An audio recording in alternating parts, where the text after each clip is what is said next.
relevant topics today. And the topic of today is academic culture and NEP. This resource person is a triple gold medalist in history, passed his MA in history from University of Kerala with first rank. The specialization on forest history taken for his MPhil was carried forward to his PhD. He has initiated a number of lecture series, classes, and has acted as a resource person in many seminars, conferences, and workshops.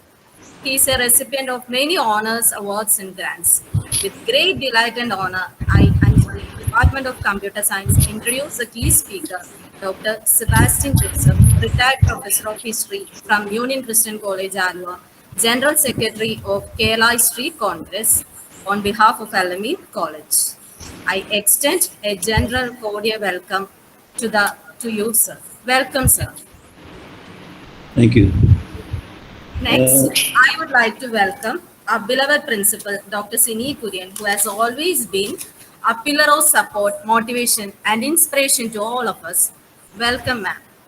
Then again, I feel privileged to extend my greeting to the IQAC coordinator, Dr. Leena Varghese, fellow participants from different institutions, and my dear colleagues to this session. Thank you all. Now I invite Dr. Sebastian Joseph to the session. Sir, please. Can I start? Can I start now? Yes, sir, you can start the session. Yeah. So, at the outset, I wish to thank the organizers, principal, and the entire team behind this NAAC-sponsored engagement with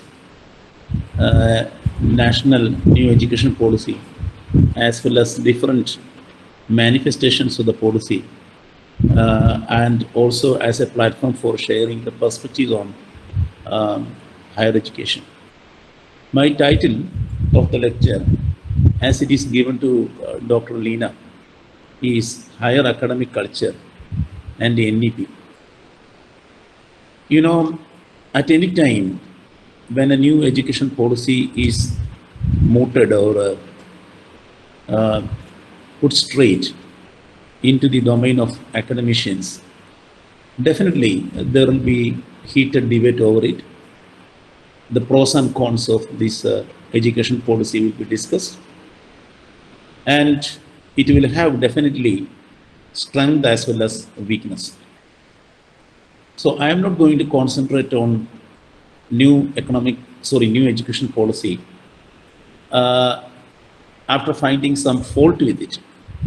Definitely, all policies will have certain fault within it, or shortcomings, or what you call weakness within it.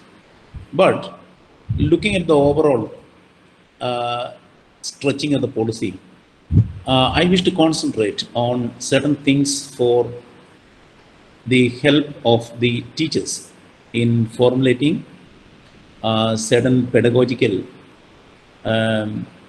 position taking with relation to higher academic activities. So when I use the term higher academic culture, I use it with a very deep sense of what you call attachment towards the higher academic world. I use it from the experiential level of a teacher who was there in the field and even now in the field of higher academics, where I consider higher academic culture as a transformatory academic culture, not a stereotyped or something like a system which bring in ennui or passivity within teachers and students. How certain provisions in NEP can be used as insightful references, insightful yardsticks for formulating certain changes or shifts and departures in the academic world is the point of discussion here. We have inherited from the past educational policies, from the educational world, so many things. It can be considered as, sometimes, good, and sometimes as bad sometimes as positive and sometimes as negative. So within that experiential realm, I ruminated over the question of the new education policy, and in what way this new education policy indicates certain changes, certain structural changes in within the mindset of the teachers is the point of my attention, not an entire enumeration of the new education policy, but to stress certain things within the parameters of the new education policy strictly related to the role of teachers or teacher mentors within this academic domain. So when we look at the present scenario, it's very important to look at the present scenario of a teacher in a college that is an affiliated college, a college which is affiliated to the university or an autonomous institution or a university. When a teacher is more preoccupied with certain tech-centric or system-centric duties and assignments, whether the teacher is getting enough time to think, to reflect on his, her teaching career, teaching culture is an important point that should come up before discussion. That's a real research problem for all of us. At the same time, we need to look at the new society, the complex society, the contemporary society, which is moving towards the direction of a structurally redefined and reconfigured universities like multiversities and ecoversities. Because the universities as central institutions in higher education are often called to perform certain essential functions in their social context.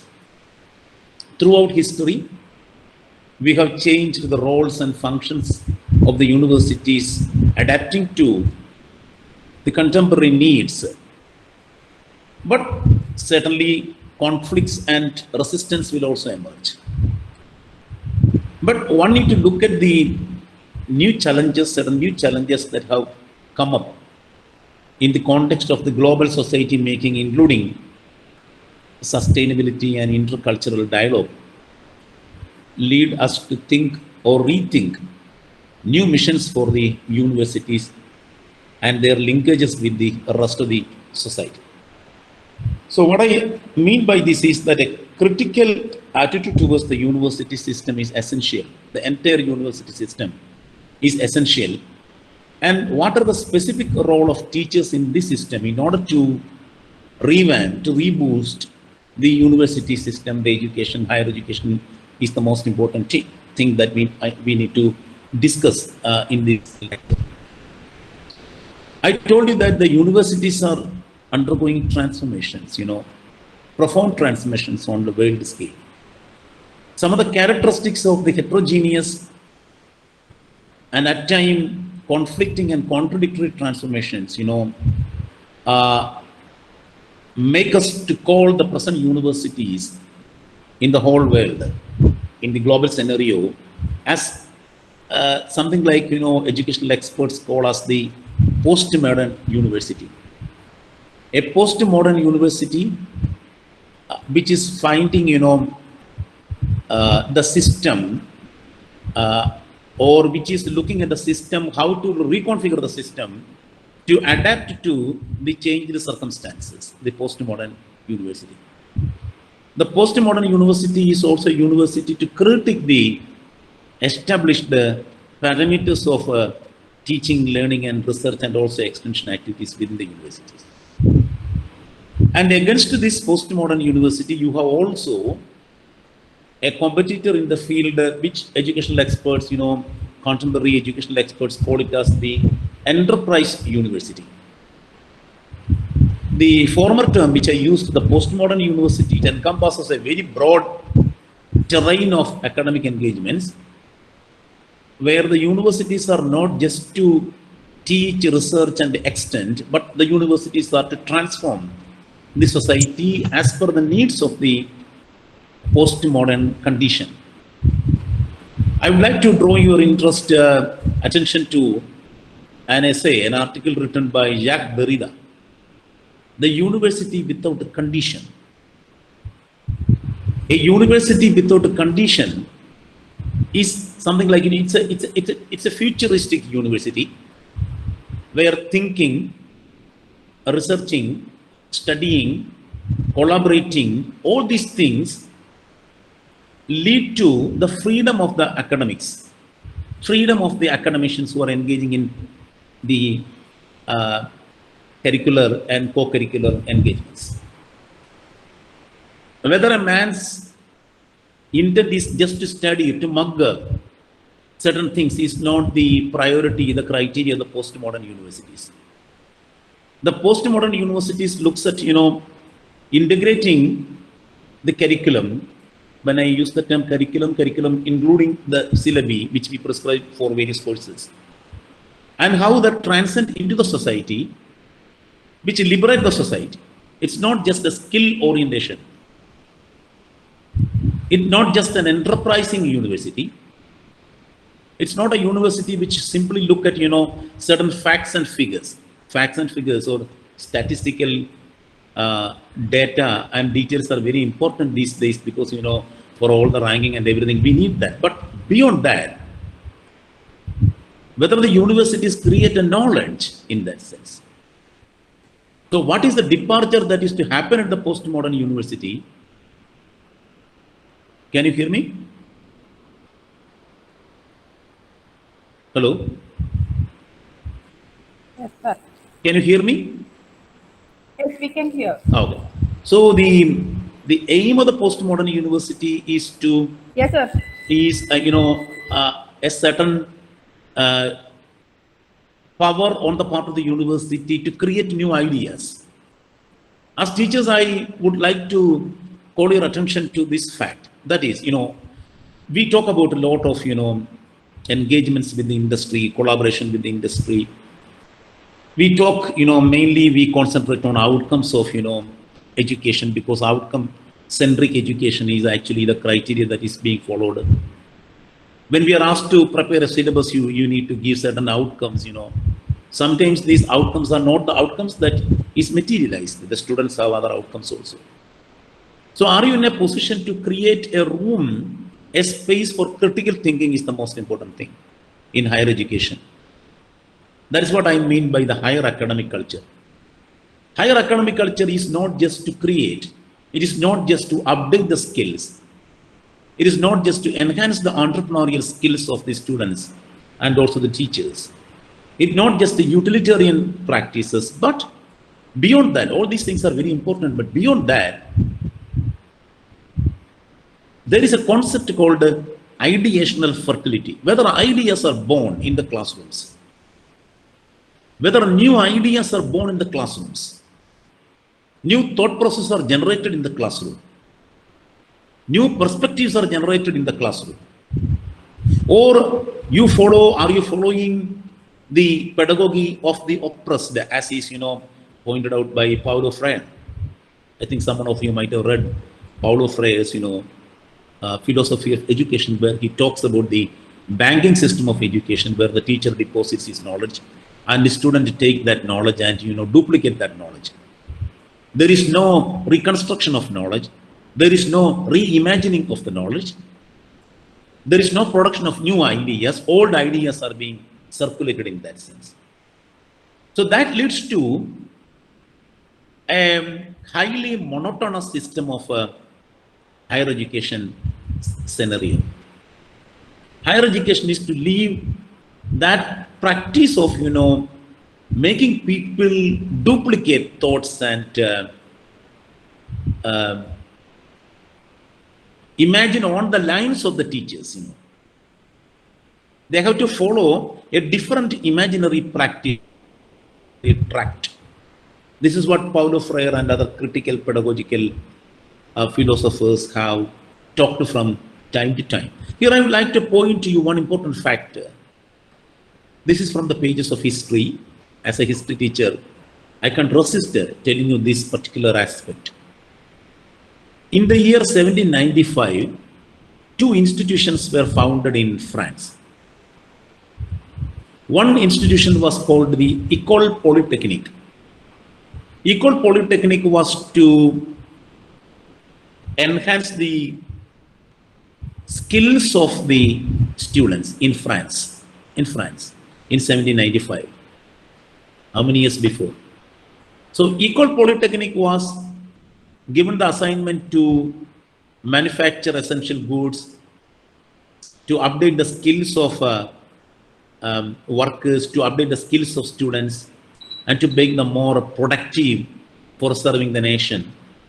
And very interestingly, in the last decade of the 18th century, the French government put this particular Ecole Polytechnique not under the education minister, but under the war minister, the Ministry of War. Something like, a militarization of education was necessary there because, they wanted to produce things. They wanted to create something material in that sense, which is needed for the development of the nation. And in the same year, after a gap of 2 or 3 months, the French government established another institution. Some of you might have heard that. It is École Normale Supérieure, which is abbreviated as ENS, École Normale Supérieure.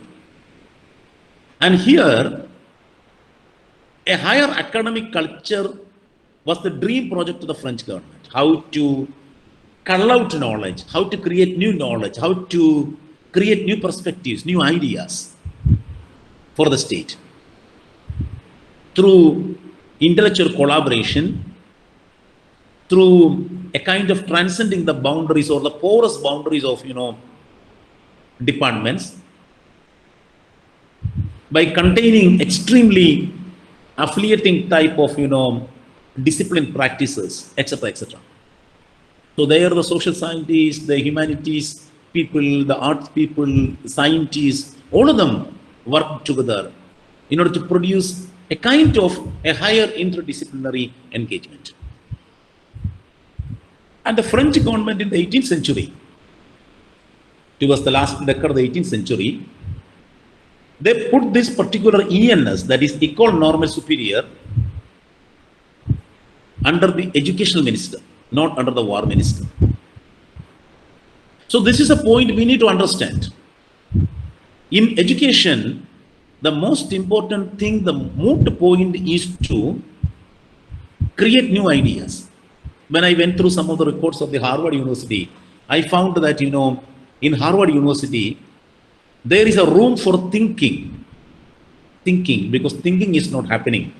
Like Martin Heidegger commented, the major trait of the 20th century people, or he called the culture of 20th century as unthinking. People are not thinking. So in order to stimulate the thinking capability of the students and also of the teachers, when I consider the higher academic culture, and I used to take both the teacher and the student in one board, not in separate boards. The teacher teaches the student, the student also in turn teaches the teacher. It's a reciprocal kind of, a reflexive kind of, engagement that is to happen in academics. So what I mean is that the particular trait of the postmodern university, which is to liberate thinking, to bring happiness to the people, more than, raising the GDP or bringing new products or starting new engagements or enterprises, you need to level up to a new culture of thinking in that sense. So there are many universities in the world which are called the multiversities. I think some of you might have encountered such terms. That term is in work, in practice, even from 1963 onwards. The multiversities are the universities developed, understanding the idea of the university is to encompass multi-talents, multi-perspectives, multi-dimensional thought process.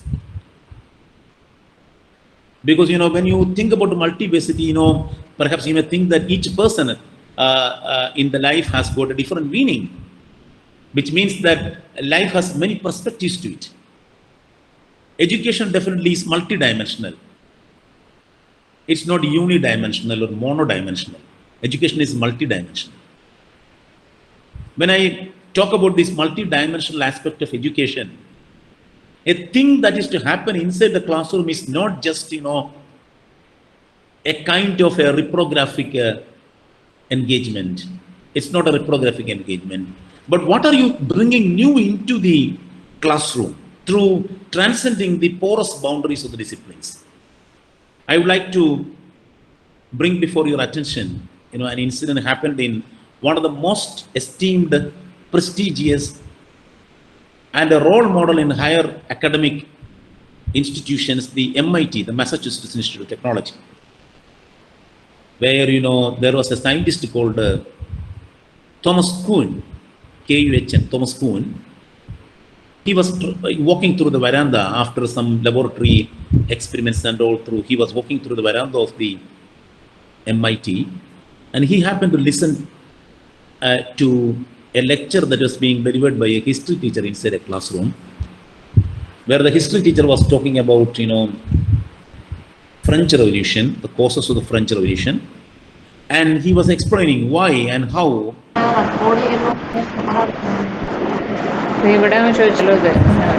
Hello? Hello? Hello? Hello? Is there any problem with my range? No, actually, someone's mic was open. Now it is open. Okay, it's okay. I thought that is my problem. So, okay, then this person named Thomas Kuhn was walking and he listened to this French Revolution class of a history teacher, and he was enumerating and describing certain causes for French Revolution. Out of that, the most important cause he cited as El Nino. Because of El Nino, agrarian production declined, and because of agrarian production decline, people were not able to pay the taxes on time, and that led to the French Revolution. So this was a new perspective for the scientist who was sitting on the veranda, who was standing on the veranda. And what he did, I'm talking about a postmodern kind of university that existed in Massachusetts, even years before we think about the postmodern universities in our circumstances. The immediate response from Thomas Kuhn was that he went to the office and he joined for a history course there. Here we cannot think like that here, a physics teacher coming to the department or the university office and saying that I want to join for the history course, and then definitely people will ask about the eligibility certificate, the syllabus and all such things, or they make all the technical, restrictions, things like that, and ultimately the person will go away, leaving his desire to study history. So the university is to open. It's a university without a condition. Universities have to be like that, because higher academic culture cannot condition, cannot capture the minds of people. It can only liberate. It can have, fruitful dialogues with people around. Be a person from the physics or history or commerce or language or biochemistry, whatever be the departments. So ultimately what happened, the most important thing is that this Thomas Kuhn, who listened to this class and joined for this particular program in history, ultimately came out with a book entitled The Structure of Scientific Revolution. Anybody can Google it out and find the copy of the book, The Structure of Scientific Revolution, where he talks about paradigms, how paradigms in the world changes, how new scientific discoveries are being made. So this particular history lecture was an input for this person, because the person's thought, in that sense became multidimensional. It gave a chance for that person to understand the dimension or approaches of the historian or the school of history in that sense. This is what the idea of the multiversities, in order to not to provide you with a tailored kind of academics, but a very free kind of academic scenario where you can engage with other disciplines in that sense. Years before, I think it was in 2013 that Professor Yashpal, he wrote a report. I think most of you know who was Professor Yashpal. He was a scientist. He used to give lectures in the All India Radio, and he was the chairman of the University Grants Commission. He died a few years before. He, in a particular report of higher education, it's the rejuvenation and restoration of higher education in India, a report entitled, he talks about, cubicalization of disciplines. Disciplines are cubicalized.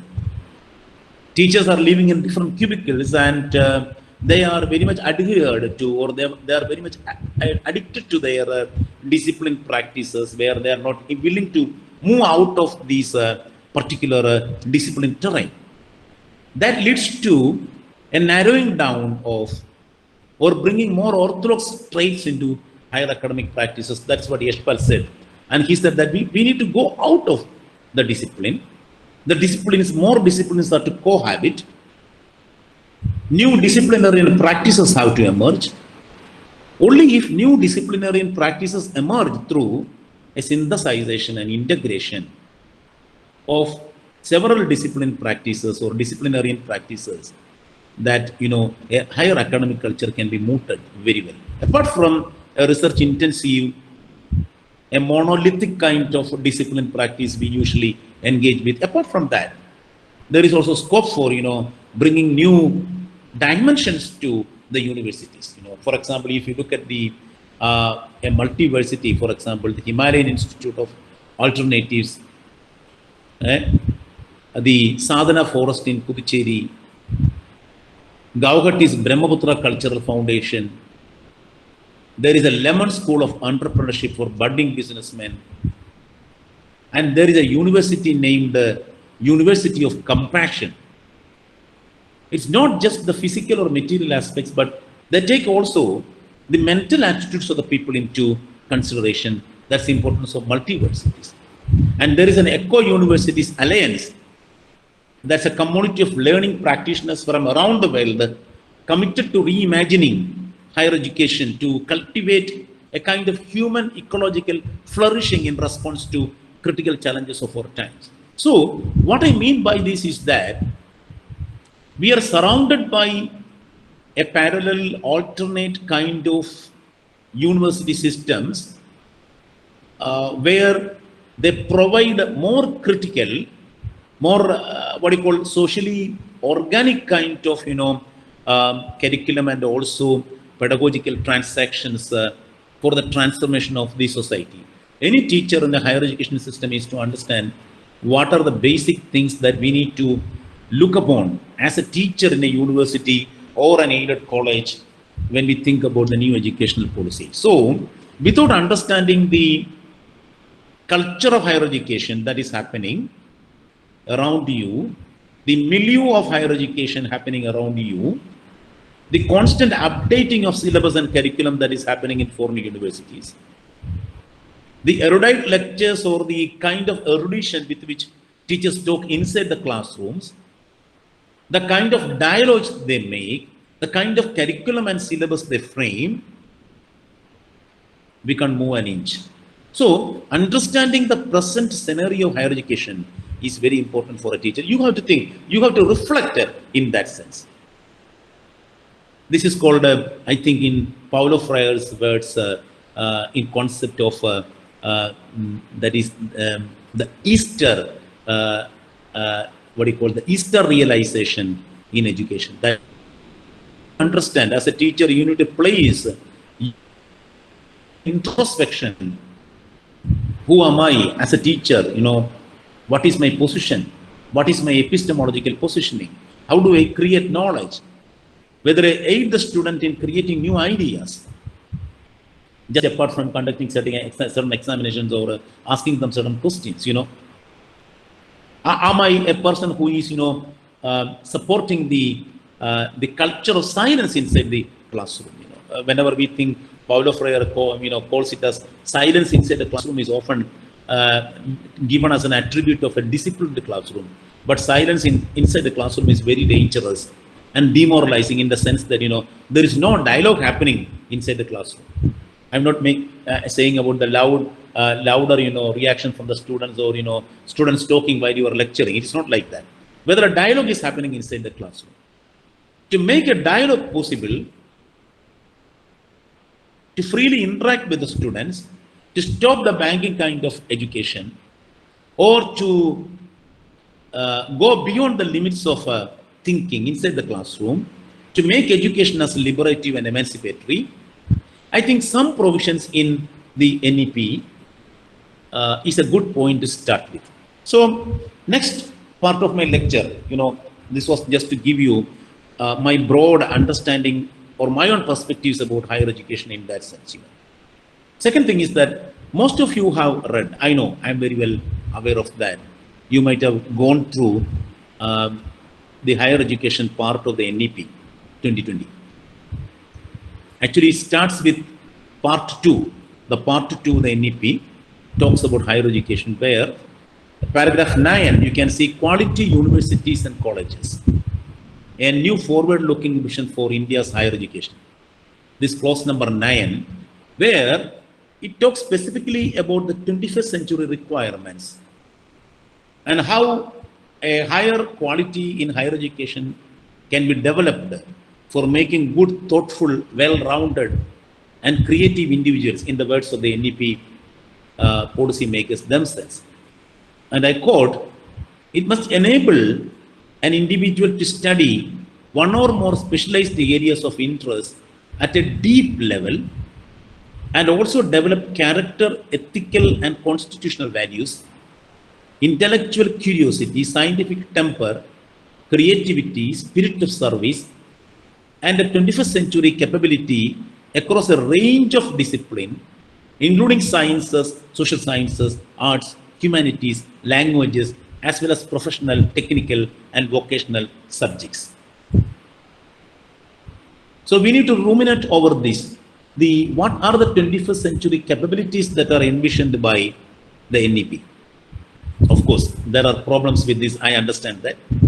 I do not want to go into such problems. If some of the problems are, taken up for discussion, I can definitely respond, standing within the parameters of my knowledge. But anyway, the thing is that, there is a deeper integration of education, higher education, with the needs of the psychological, the emotional mood of the society that is very much implicit in the higher education policy, part of the new educational policy. Because, what they moved is actually an integration, not a cubicalization of disciplines. That's why they talk about a variety of streams and domains are there for you to engage with, from the sciences, social sciences, arts, humanities, languages, and also the professional in that sense. This is actually a position that was taken by some of the universities in England or in America. They used to take this, they used to have this kind of an academic culture years before, centuries before, in that sense. A BA literature person can join for MBBS, provided that he passed the test for the medicine. A literature person. When I was in England, I used to have conversation with some of my friends, and I asked why it is like this. In our country, it is like physics, chemistry, and biology, and going for medicine. Here, a literature person can also. The professor said that a literature person who used to read novels and poems will be more humanized in that sense, rather than a gadgetized, a tech-frenzied man like that. He'll be more open to human issues and problems, to add that in that sense. So the integration of the disciplines is not just from an academic viewpoint. I consider, I don't know whether the policy formulators have envisioned this. To me, I consider that the integration of the disciplines from sciences and humanities and language and literature is to mold a different character, identity for the student and also for the teacher. Because when you teach, you also learn. So I take that position because, a good teacher must be always a good student in that sense. So such an engagement of going out of bounds from one discipline to other discipline is very important for the production and creation of, well-rounded, creative, and thoughtful individuals, who definitely act with the rationalization or rationality of the constitutional and ethical values of the nation. So then they proceed to say that more than the creation of opportunities for the individual, employment, the employment generation is very important. At the same time, they look at the collection of these individuals constituting a prosperous nation. A prosperous nation in the sense that, education leads to economic independence. That's the policy that is stated, how far that is to be materialized, It depends on the entire system culture, how much changes we are bringing in the system culture. So there is a call for the teachers to professionalize themselves in that. The teachers are to professionalize, they have to train, they have to depart from some of the inherited qualities of higher education, inherited qualities of higher education. Because the heritage of teaching, when you look at heritage, the heritage can be considered as good and bad heritage in that sense. Heritage is not always good. So what is the inherited thing that we need to continue, and what is the inherited thing that we need to throw away, to throw out of the box in order to revamp the higher education? It should be the thinking of the thought process of the teachers. And the NEP also looks at, as you understand, I think you might have read this, some of the major problems currently faced by the higher education system in India, which they state as, number one, they state, for these points, we need to give credit to the policy formulators, But the realization is a very different thing, but the points they have mooted, the provisions they have mooted. Number one, they have sensed a severely fragmented higher education system, fragmentation of higher education, or in some sense, polarization of discipline practices. And secondly, they point out to an emphasis, a lesser emphasis as of today on the development of the cognitive skills and learning outcomes. The cognition is very important.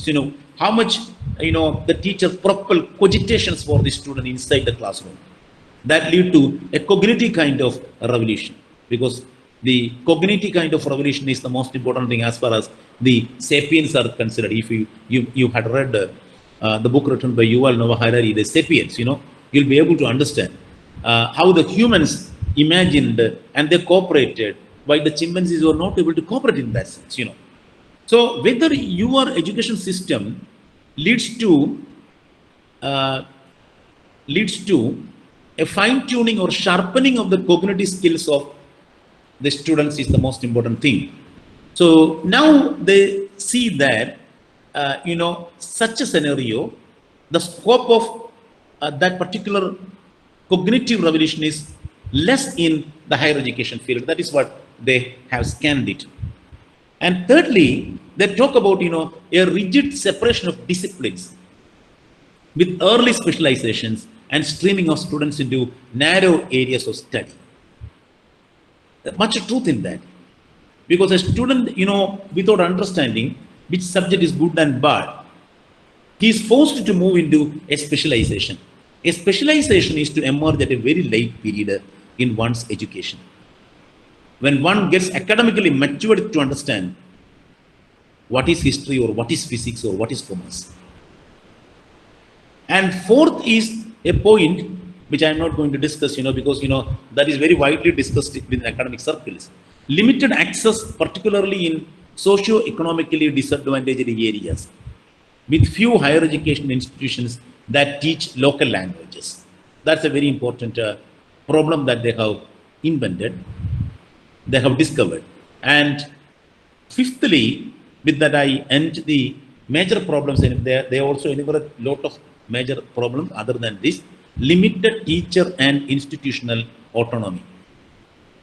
So there, the policy envisions a complete overhauling, in their own words, I quote, overhaul and re-energizing the higher education system to overcome these challenges and thereby develop high-quality higher education with equity and inclusion. With equity and inclusion, the second part I am not going to talk about that, but I am talking about high-quality higher education.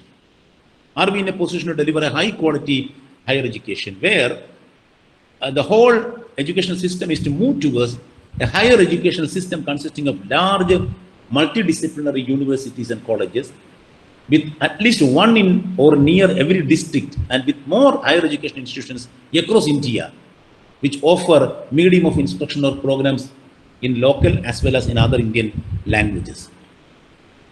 And of course, they talk about moving towards institutional and faculty autonomy. And they talk about, a more multidisciplinary undergraduate education. Because a well-established multidisciplinary dimension or approach within the undergraduate students is very important for taking up a specialization in a post-graduation. That is why you can crisscross between different disciplines. Multidisciplinarity, as I understand, is not interdisciplinarity, it is not cross-disciplinarity. You are moving from your own discipline to some other disciplines to find in what way your discipline can be strengthened. So when a student is getting an opportunity to understand the way in which different theoretical or practical methods can be drawn from other disciplines and come back to his own discipline within a gap of 3 years or 4 years or plus research, they can develop, a kind of perspective when they reach the postgraduate phase of their academics, which is only for 1 year now. Because, actually the footing of the higher education is well established by the 4th year when you complete the undergraduate process. In the 3rd year, you get a degree, and in the 4th year, you study research, and then you are, elevated. You are eligible for joining a postgraduate course. Is the provision that is made in the new educational policy. And more than that, the students as well as the teachers, they need to create a very artistic and creative environment inside the campus, artistic and creative environment inside the campus. I consider this as something like a creative companionship of teachers and students inside the higher education scenario, where you are ready to share your knowledge with others. That talk about a silos, a harmful silos, which means your mentality to store everything with you. More than that, you need to break your silos and then go out of bound to collaborate and engage in discussion. When we talk about the holistic campus like that, a campus is not just to be constricted or restricted to inside the classroom or the laboratory.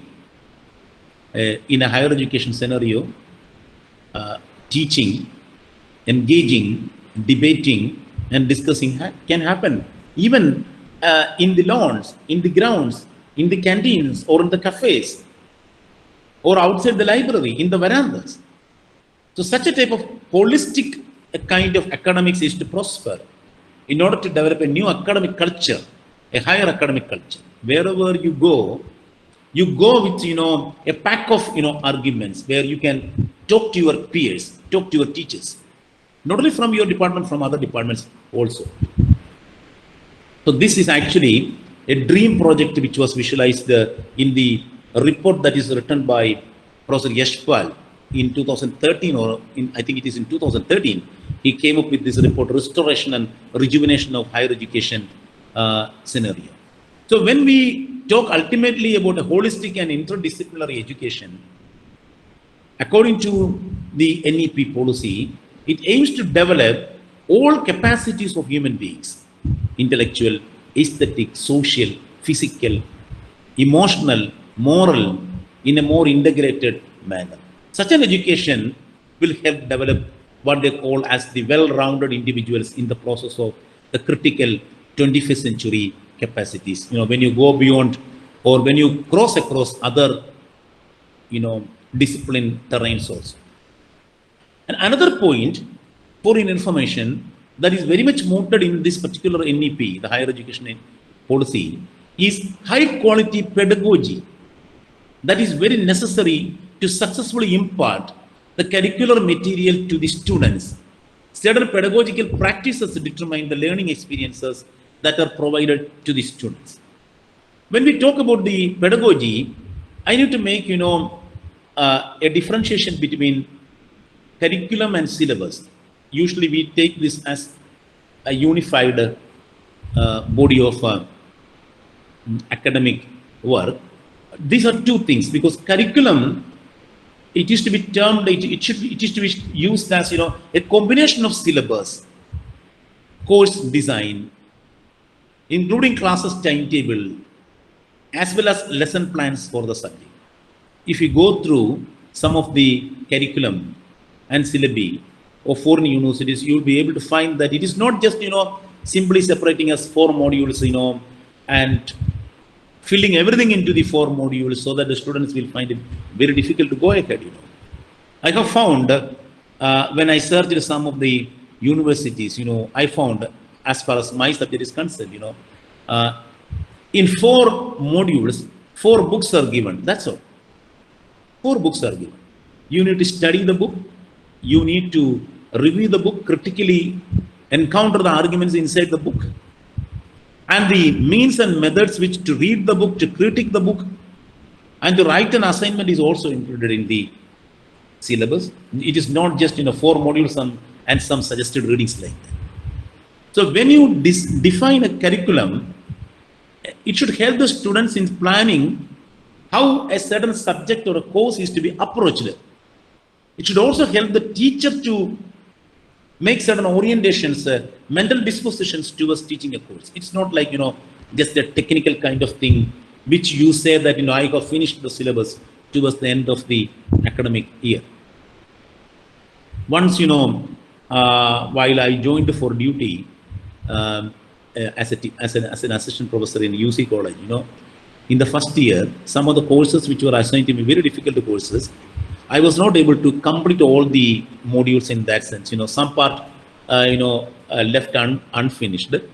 So I went to the head of the department, a very mature teacher, Professor P.M. Barki, and I told him that, sir, I have some more portions to cover, the syllabus is not completed before the examination in that sense. I was having much tension at that particular point of time, and the professor replied, it's not serious. It is not serious that you have certain unfinished syllabus. But what do you think about the finished syllabus? How well you transacted the courses to the students was the question that was aired at me by the teacher. Very creative, very serious thinker. Professor told me this. Then only I got to know that, it is not a matter of finishing off the syllabus inside the classroom, but you can leave certain things, the students themselves can study. They themselves can study through collaborative learning, things like that. But you should be serious about the way in which you finish the portions.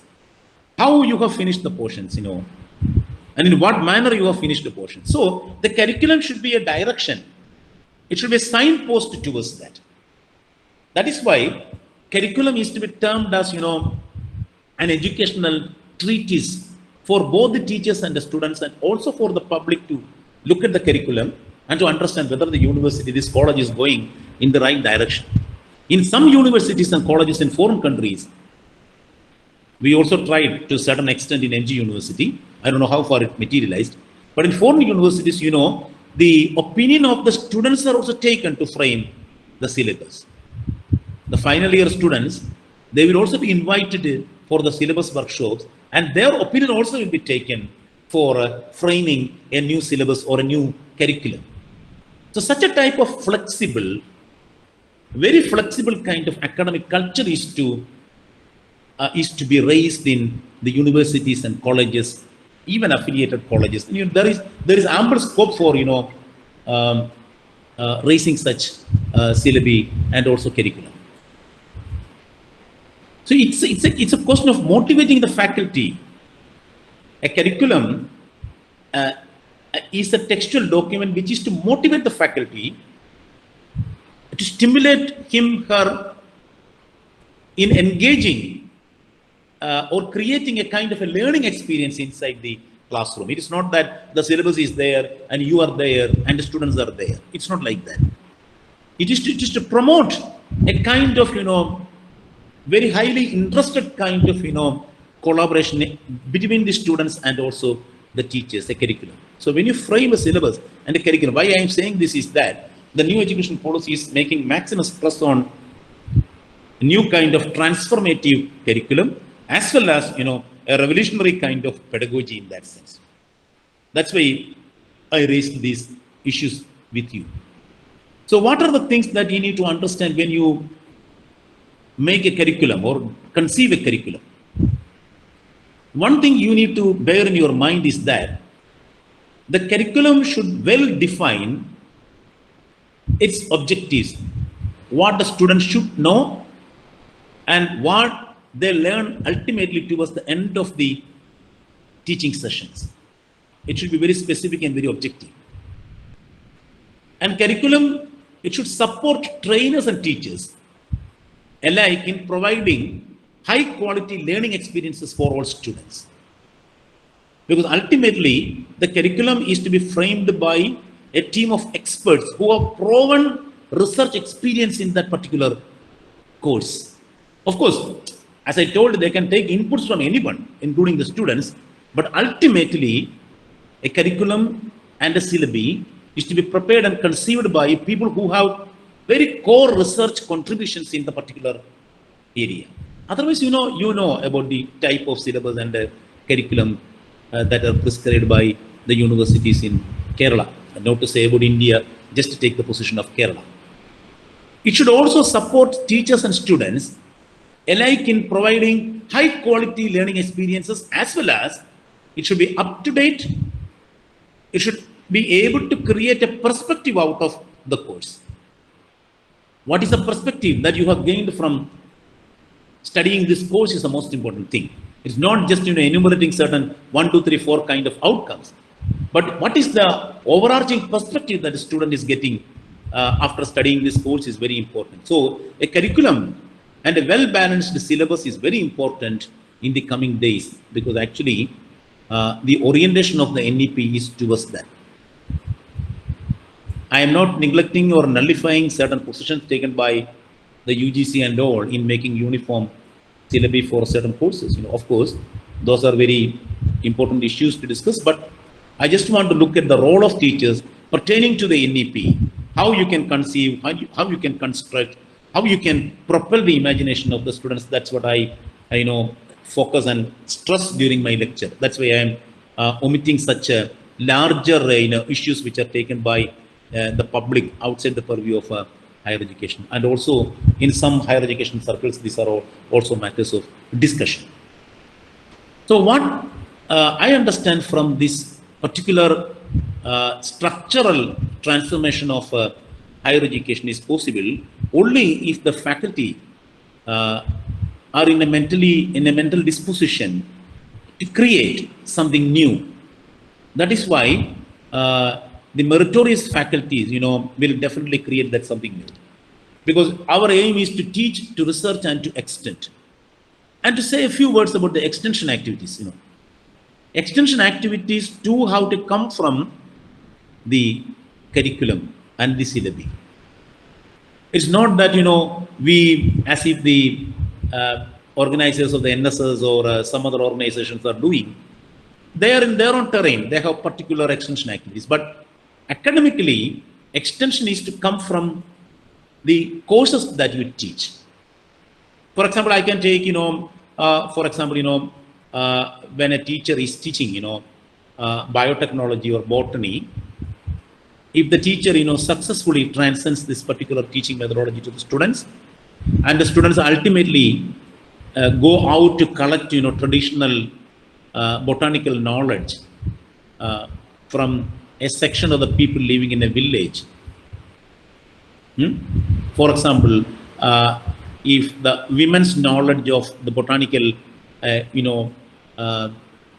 system of a particular village is taken and documented by the students going out, talking to the people, classifying certain species of plants, and collecting, traditional botanical knowledge of women in a particular area, and then creating that as particular repository of knowledge, which later can become a center of research for traditional botanical know-how, things like that.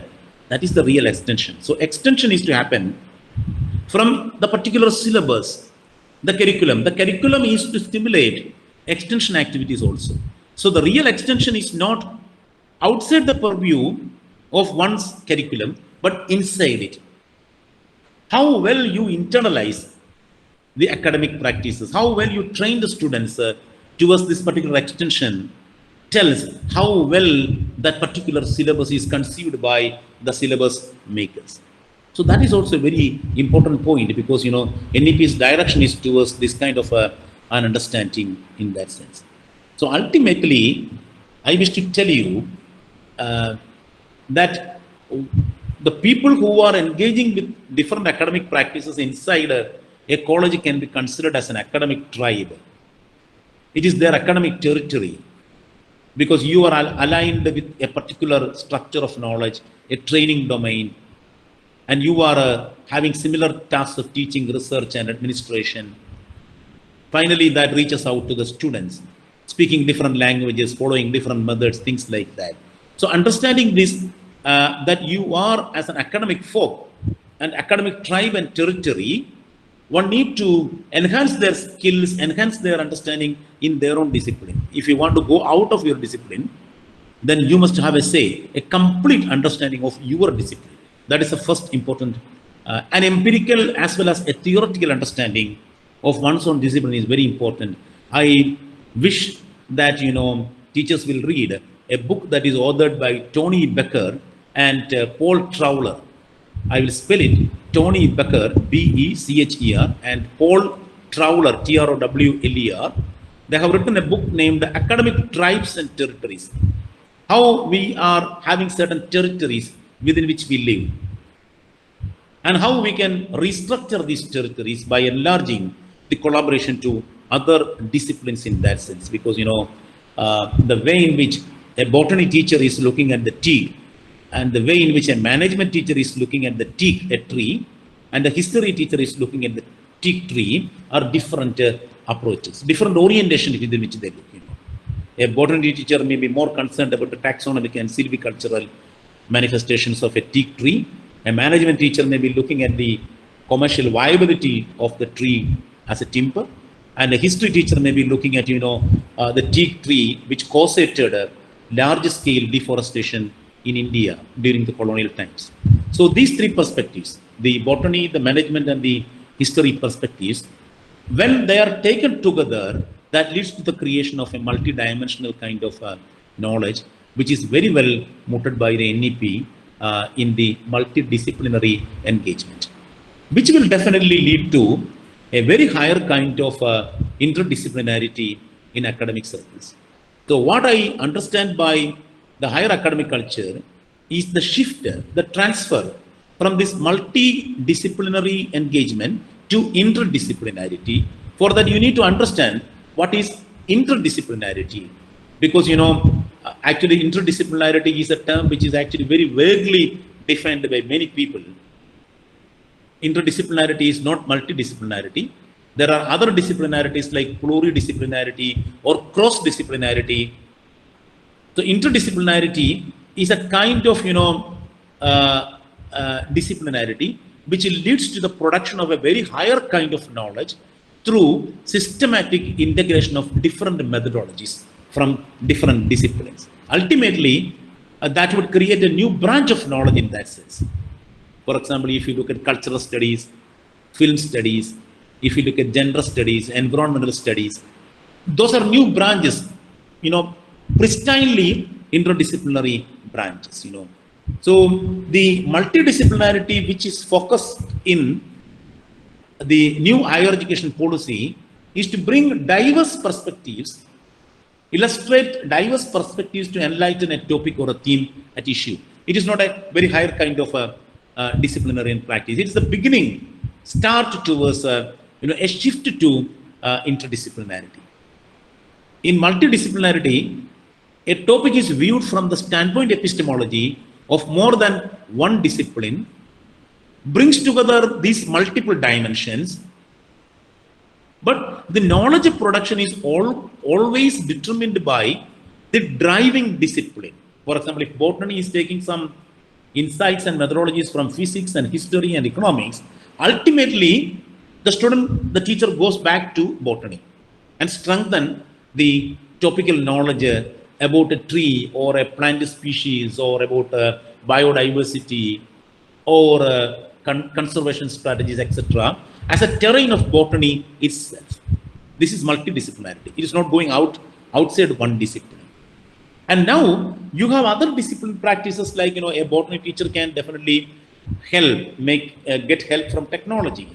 For example, how do you look at biotechnology in that sense, which is derived as a separate discipline in that sense.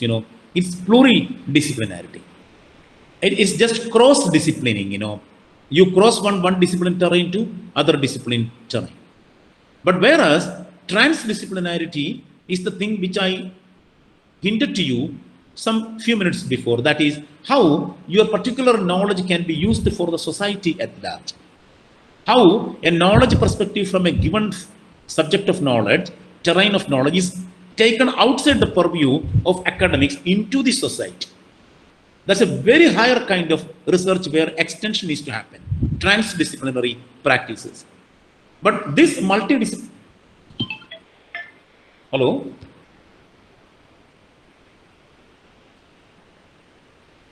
തീർച്ചയായിട്ടും. And interdisciplinarity is actually, it's a very higher kind of discipline practice, a higher level integration.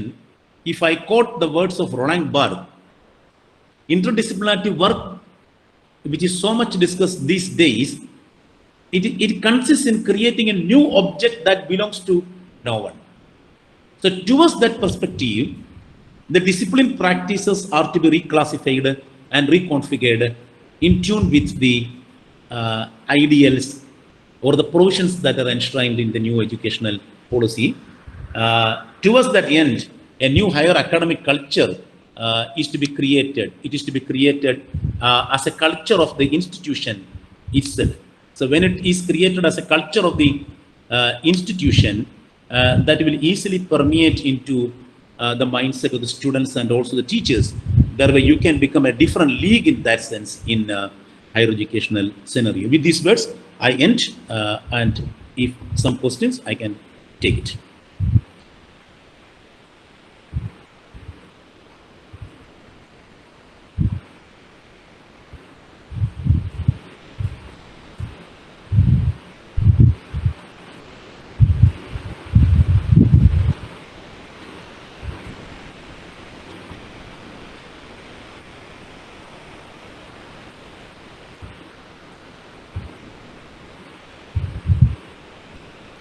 Hello, Lena? Hello? Can you hear me? Yes, sir. I have stopped my lecture, so in case if there are some arguments or questions, I can take it.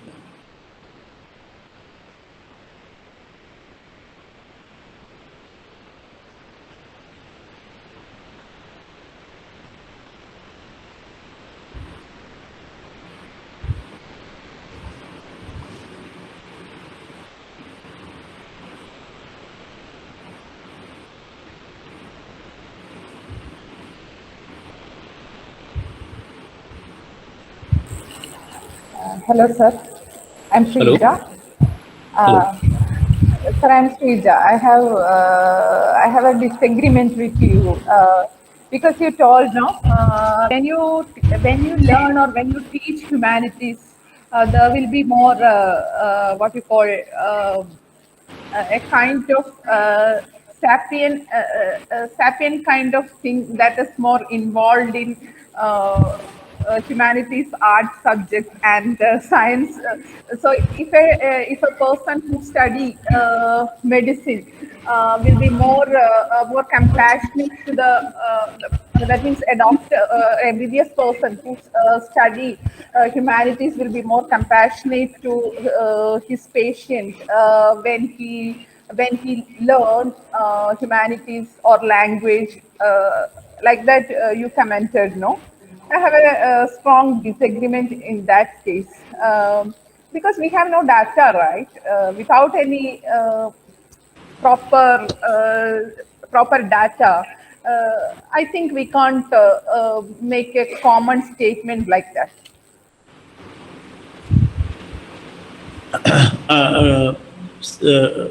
Srija, what I said is that it's not about with a prejudice or with an overbelief in humanities and social sciences. What I implicated is that openness to a discipline is not a question of a polarization of one science discipline is less human and history is more humane. Some science teachers are more humane than history teachers, no doubt about that. But what I pointed out is that openness to different disciplines, access to areas which are earmarked for a particular discipline is given to other discipline people. Perhaps in some cases, some positive traits can happen. That's why, I made it a point to showcase before you the practice of academic freedom that is given in institutions like MIT, where the scientist was, free to take a history course in that sense. Nothing to do with what you said. Actually, it's not what I meant when I said about, a kind of, academic flexibility in, because as a history teacher, if I understand some things from your subject, that is physics, that will definitely add on to my historical imagination. Einstein was a person like that. Newton was a person like that. There was an imagination with Einstein also. I don't deny that. But what I said is academic flexibility in selecting disciplines, because every discipline is porous. There are pores inside every discipline, which through the pores, if some other disciplines practice is coming up, perhaps, a more good human is made. That's all. No, there is no question of, a polarization or, a prejudiced comment like that, uh, mm, physics subjects or physics teachers or commerce teachers are less humane than history teachers. I never meant that. Thank you. Thank you, Srija. Thank you. Thank you, sir. Thank you.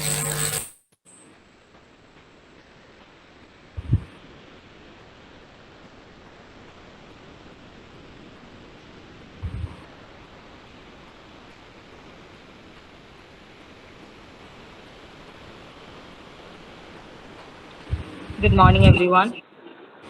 Today, we are in the second day of our national seminar on quality enhancement, sustainability in higher education institutions conducted by the IQSC of our college.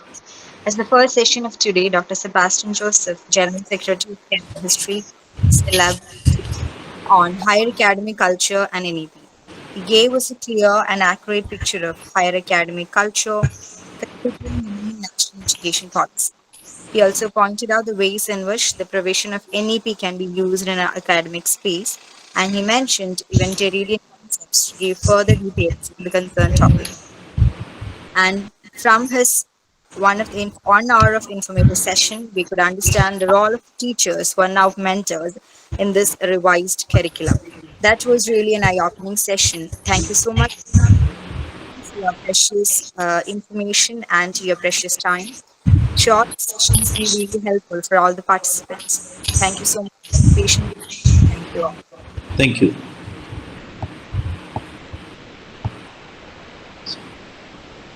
Can I leave now? I can't hear you.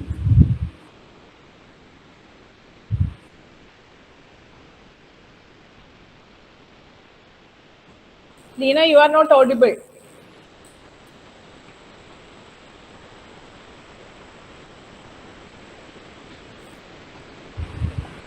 The session is over, I think. So can I leave now? Hello. Hello, Lena, you are not audible. Trija, can I Hello. leave now? Yeah, sir. You can.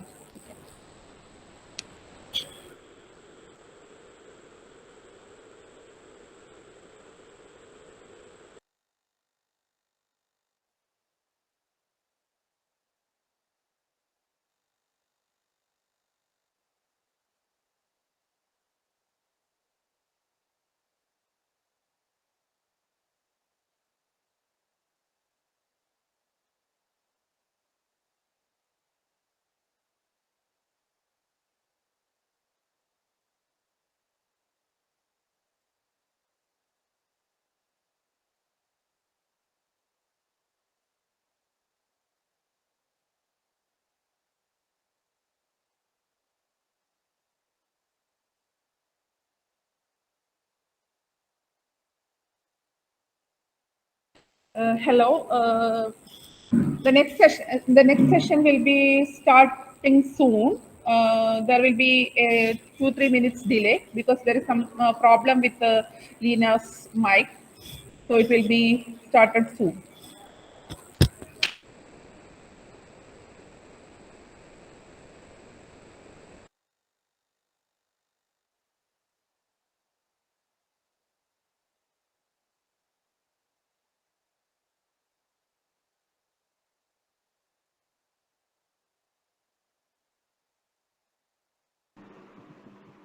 Hello.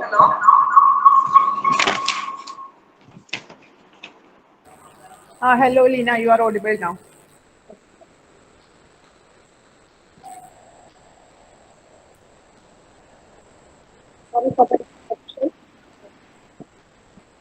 Hello.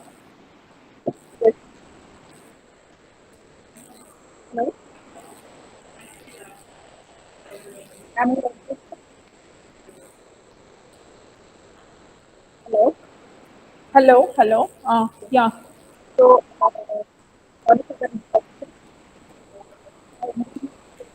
Hello. Hello.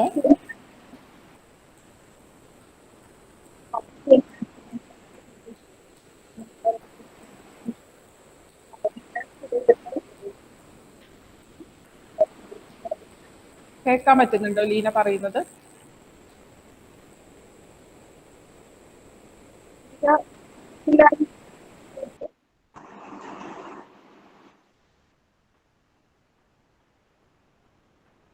Srija,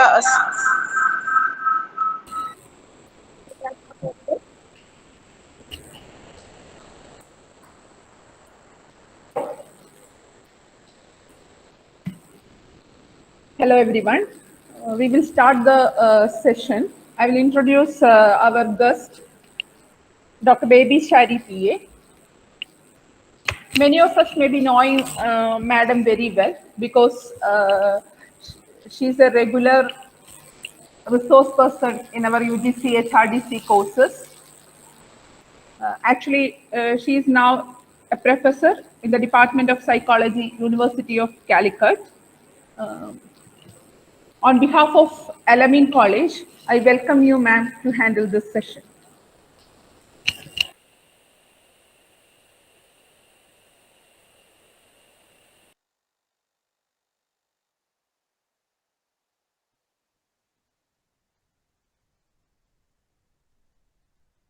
Hope I'm audible. Can you hear me? Yeah, you are audible, ma'am. Good morning, dear participants. I expect my participants as teachers in UG and PG level. And we will be Yes. interacting roughly for 1 hour. And if you have any doubts, we can have interaction by the end of the session. And even in between, if you have any kind of feeling of queries, you can ask even in between. Okay. That doesn't matter to interrupt. Uh, Today, I am asked to talk about the role of teachers in ensuring quality parameters. By fixing this kind of a topic, the quality might have been mentioned or meant as the quality of education or the quality of the students. Suppose we are teaching for undergraduation or post-graduation. The program will be for a particular duration, maybe 2 years or 3 years. By the end of the program, what should be the product? What should be the product of the program? We can see that before joining undergraduation program, the student may not have a degree certificate.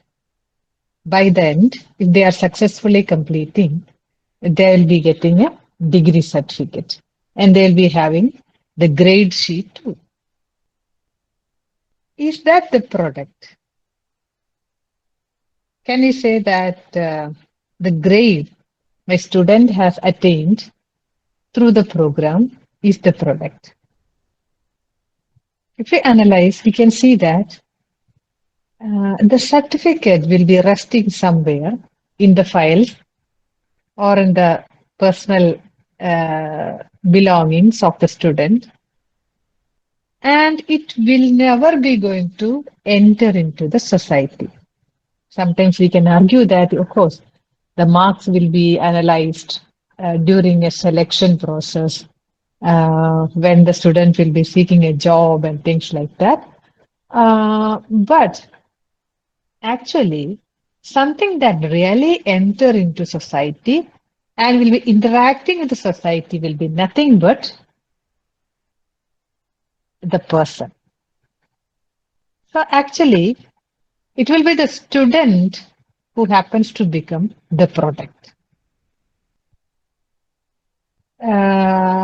Even though each one of us are engaged with different contents in our professional situation, we can say that the process that all of us are dealing with is nothing but learning. When we analyze the word learning, usually educationalists or psychologists used to define it as a change. What kind of a change? A change in behavior. Learning is a behavioral change. Of course, there will be changes between an infant with 2 months, an infant with 6 months. There is a change. There is a behavioral change. That kind of a change is due to development.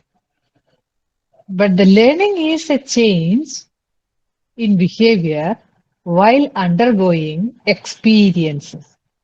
Suppose today you have decided that, okay, we will be attending the workshop and will be listening to a talk. So you are spending 1 hour for the class. You are attending the talk. What will be the change? Will it create a change? Only if that creates a behavioral change in you, you can say that a learning had taken place. Suppose you were listening to some session and no change is going to happen. We cannot say that learning had taken place. Okay. So learning is a natural process. It can be planned. And when that learning is planned in education, we will make the plan well in advance, and that plan is called as our objectives. Okay, so as per certain kinds of objectives, we are working upon learning of the students, and there we talk about teaching. We are designing certain kinds of experiences for our students, and while undergoing that experiences, we expect that some kind of change will be there in them. And that expected change is nothing but the learning objectives. We have the aim. Suppose you are planning for a class tomorrow and you have certain kinds of aim, that is your kind of behavioral change that is expected from the student. And then you design the experience. Okay, I'll be explaining, I'll be telling a story. I'll be asking them to do an assignment. I'll be asking them to read and come and we can have a discussion, or we will be practically do something. Anyway, whatever may be the experience, while undergoing that, the expected behavior can be there. Sometimes we may not be 100% successful in that. Suppose the change is there, and during the change, suppose the students are relaxed and they know what is the target. And during the learning period, if they are busy with the work schedule, we can say that the teacher is effective. Okay. So success is slightly different from effectiveness. And suppose the teacher is becoming effective, let us see how far those kinds of aims that we keep are helping them to lead their life. So when we think about education, we can see that the teaching is systematically planned, and we expect that a, a citizen for the nation is being developed with certain kinds of qualities. Naturally, when we think about Bloom's taxonomy and all, now we talk about not simply objectives, we also talk about outcomes. How far the change is there in the student, in their perspectives, in their attitude, their behavioral expressions, in the skills, knowledge.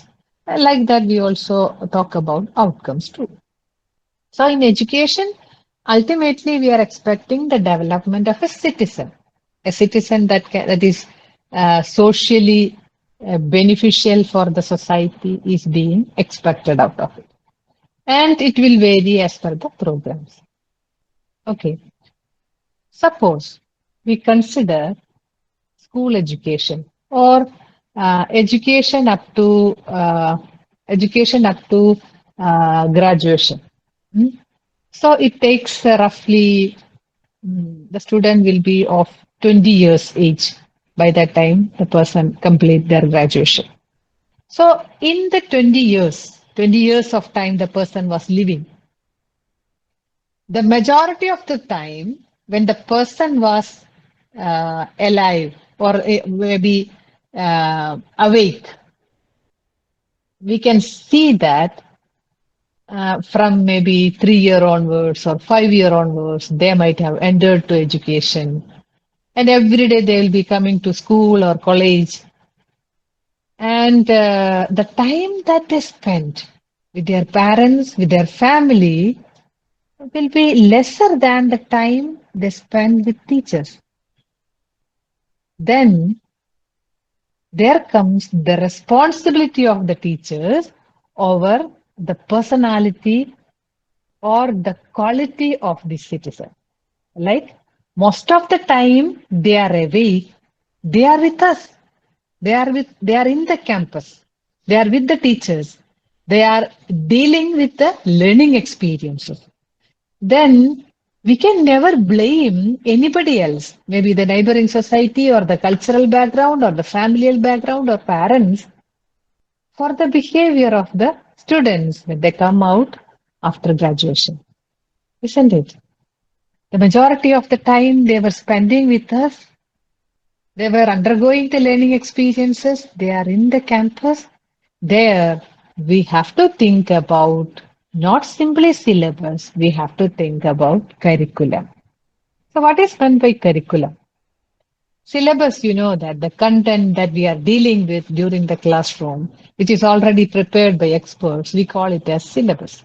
And it will be on the basis of the syllabus, most of the time, evaluation also being conducted. But the total experience a student receives during a program, the sum total of all experiences can be called as curriculum. So, what is the relevance of designing a curriculum which we have to think about in higher education? Yes, we already might have heard about the curriculum that is already there in the school education. All 20 years, the students were there with the teachers and coming out as graduates. And if they are not able to respect the opposite sex, respect the gender varieties, to whom we can blame upon? Suppose your student is not respecting the opposite sex, not able to deal with them in a gentle manner, having traditional kind of stereotypical thinking, how far we can blame parents or family? Most of the time they were with us. And why we were not providing them opportunities so as to understand the gender varieties and to come out of the gender stereotypical ideas. We can't blame any other factor other than our own learning experiences or how far we were providing experiences for them. Studies were conducted on the attitude toward transgender or attitude about homosexuality in Kerala. So the sample included general population and also academicians. So one of my students were conducting the study. So a senior academician was telling that, okay, transgender, we are already well aware of that. We are so empathetic with that. And we will be thinking about how far we can empower transgender. The person was discussing like that, being a participant. Then the researcher asked, suppose your son is doing certain kinds of behaviors, like the person would like to have a long hair and would like to dress up like ladies and wearing nail polish and things like that. No, no, no, no. Such kinds of things I will never allow my son to do that. I will beat him.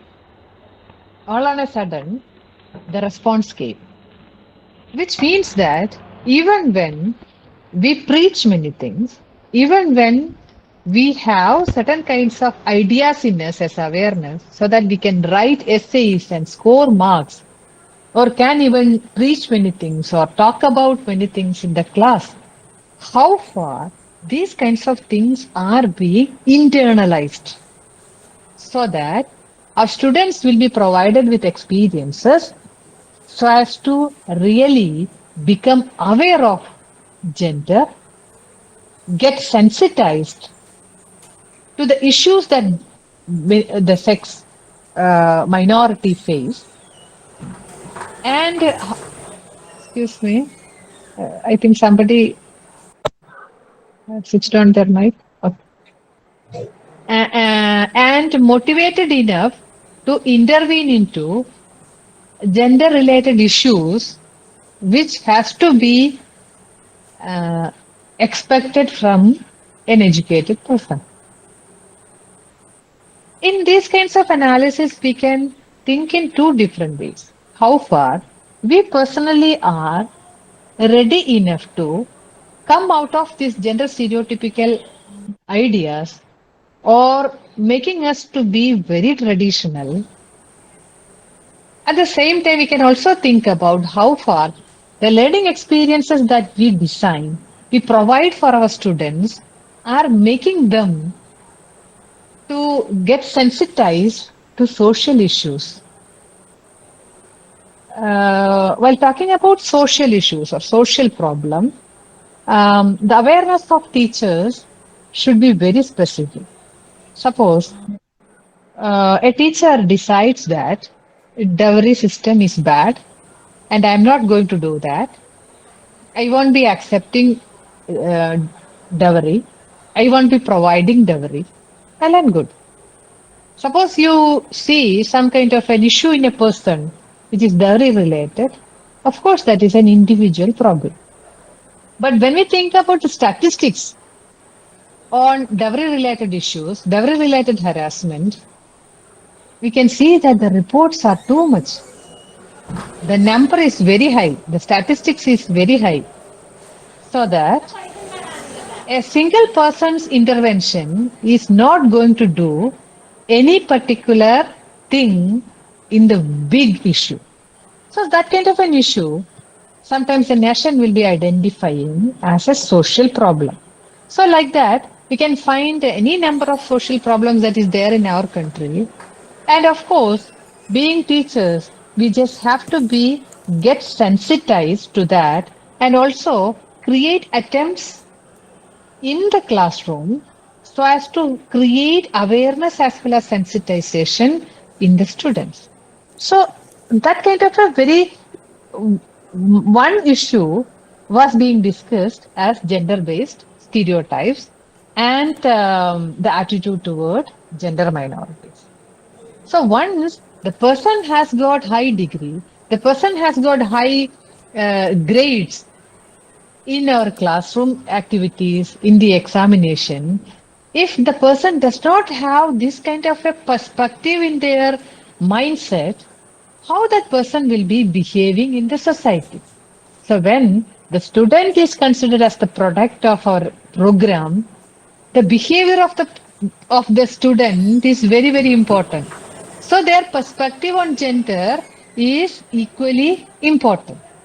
Okay, so that is what I said. When we design the learning experience, the role of teacher comes in such a way that we should be well aware about the social problem and have to bring those kinds of things in the classroom, make it a discussion, make it an analysis, and make the students well aware of the social problems in the society and get sensitized to that and to get concerned about that, get committed and motivated to intervene into and use whatever capacity they have so as to intervene. Okay, so we can think how far the gender issues are being addressed. Many a time, when we take the statistics of assistant professors, that is the lower level of the higher education teacher community,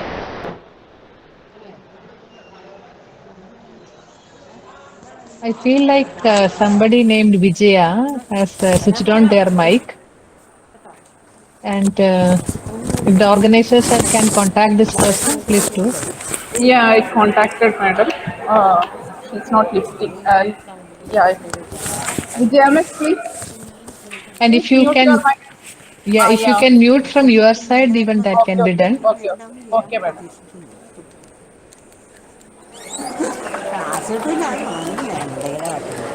If the organizers can mute from their side, please do that.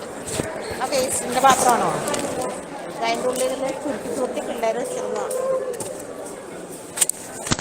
You know, this also happens. Like when you will be joining this kind of teacher training programs, and naturally, if the person is not motivated enough to do, we can see even things of that sort. Like sometimes uh,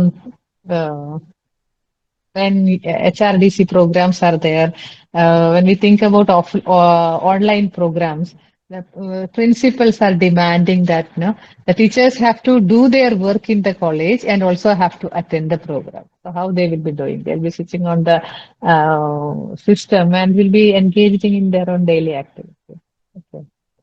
That happened. Okay.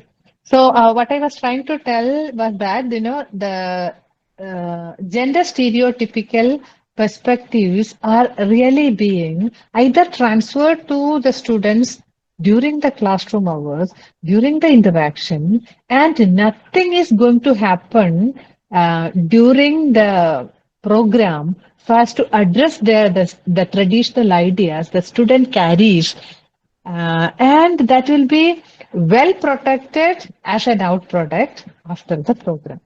So naturally, many colleges even announce the fact that we will be producing good housewives, good kind of students who didn't even travel away from their house after 3 p.m.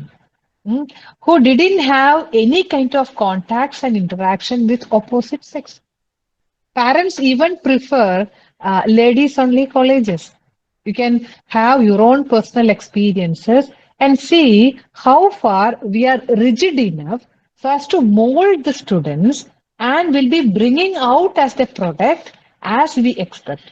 There, we can think about a situation where one day you were a 10-year-old child and you were going to school, and when you were 10-year-old, you might have been well aware about the good and bad things to be done. You know what is meant by God. You know your mother had given you advices. You know who is a stranger. You know that you shouldn't be doing certain kinds of sins and God will be punishing and things like that. Now you are not that 10-year-old child. Now you are grown up. You have completed your post graduation. You have grown up into your middle age. Now you are enjoying a position in higher education. Now you happen to become a kind of model for many ladies in your country. And then think how you are different from that 10-year-old child who went to fifth standard long before. Only when we introspect and see, we can understand how far we have to purposefully change so as to become a teacher. It is not simply advising you to become a role model.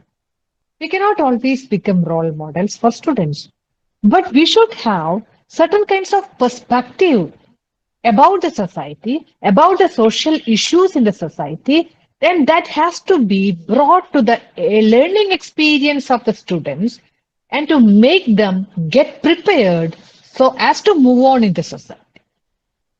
Teachers may say that, Madam, I am teaching only biotechnology. I am teaching only mathematics. I am teaching only Arabic. Then how can I talk about all these things in my class? If your learning experience is not going to address these kinds of aspects, whichever may be the learning content, you can see how far the statistics from that particular area of knowledge from the society is containing gender differences. That should be shown to the student.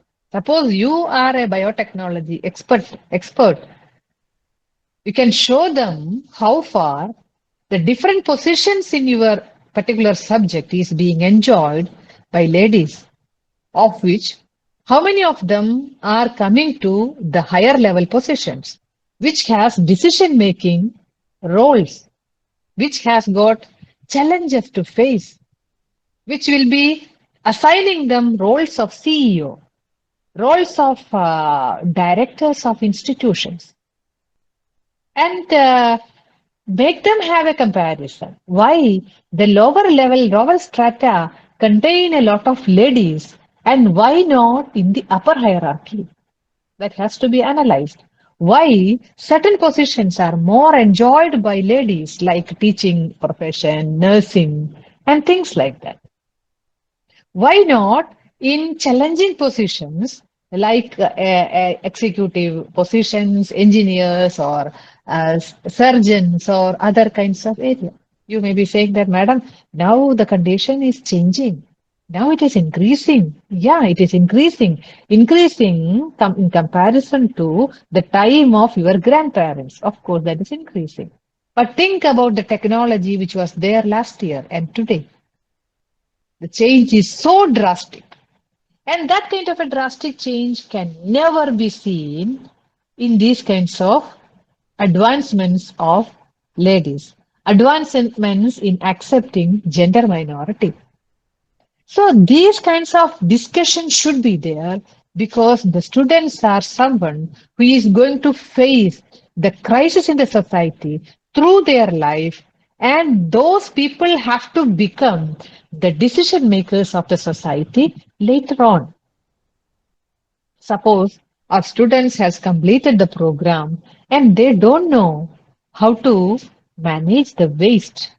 The waste one create has to be like a responsibility of that person. How far we are making the students to get the awareness and get the skill in managing waste.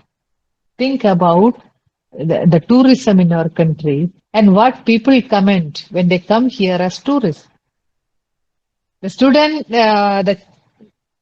the child was eating a banana and was holding the peel in the hand for some time, but the mother is taking the peel and also throwing out from the bus, whether it is falling on the road or whether it is falling on the face of somebody who is traveling in a two-wheeler, it's not a matter.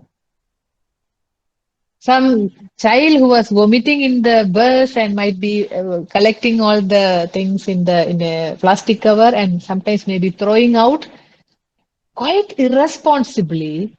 And see, our students are also doing the same, or are they trained? Are they trained to how to drive a vehicle? Are they trained to move around in a city? Are they trained to face the crisis in their life? Are they trained to be gentle with others? We can see that even when they express the basic kind of their affair, their love, their romance to their partners, they become difficult to manage the situation of disagreement. If the partner is not interested, that we can even find students who become highly aggressive and will be expressing only hatred or hostility to the person whom they felt the romance, like whom they were ready to consider as their own or was ready to respect as they are. All of a sudden, the things are being changed. So, where comes this education? Where comes the kind of the attitude that we are expected from an educated person? We can see that many a time the students are not equipped with the kinds of skills that is there should be in an educated person. So once they become degree holders or graduates, the kind of expectation from a teacher sometimes becomes so limited on the grades alone. Or we'll be commenting upon grades and we'll be making assessment on that particular aspect. And most of the time, even in higher education, even now, we are assessing their memory alone.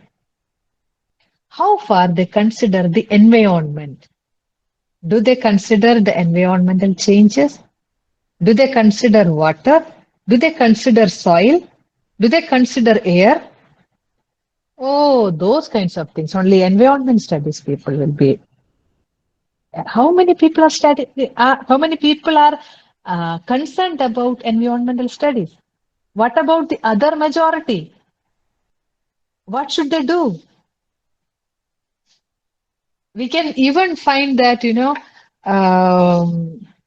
there are students who feel that you can make observations among your own students who feel that, touching something like earth, soil, or touching mud is very dirty and we won't be doing. Having a little more perspiring. No, no, no, no, we can't do that. Of course, when we talk about dignity of labor, our students will be writing good essays. Good essays in such a way that we cannot even give more than an outstanding grade. That much good kind of essays they will write. But that doesn't mean that they can practice in their life. How many of them are having at least an individual contact with a farmer? At least somebody who is concerned about the fact that farming is something basically needed for human existence. How many of them are concerned about the effort their parents are taking behind feeding them regularly? Many a time, if you really observe, we can see that the qualities are not being addressed by education. Of course, we talk about Indians in such a way that we have unity in diversity. How far we ourselves, the teachers, are ready enough to accept somebody who is different from you? Oh, madam, it was there long before there was discrimination. Now we are advanced. Even I am a third generation learner. So that in my culture, there is no issue. In my family, there is no issue. Suppose somebody is coming as my friend, and if they are from different religion or different caste, there is no issue in my home. No, no problem. My parents even accept my friends very sincerely, and we are good friends. Can you say like that? How far you can bring your friend who is entirely different from you to your house? Can they sit in their living room? Can they sit in your dining room? Can you have a chat?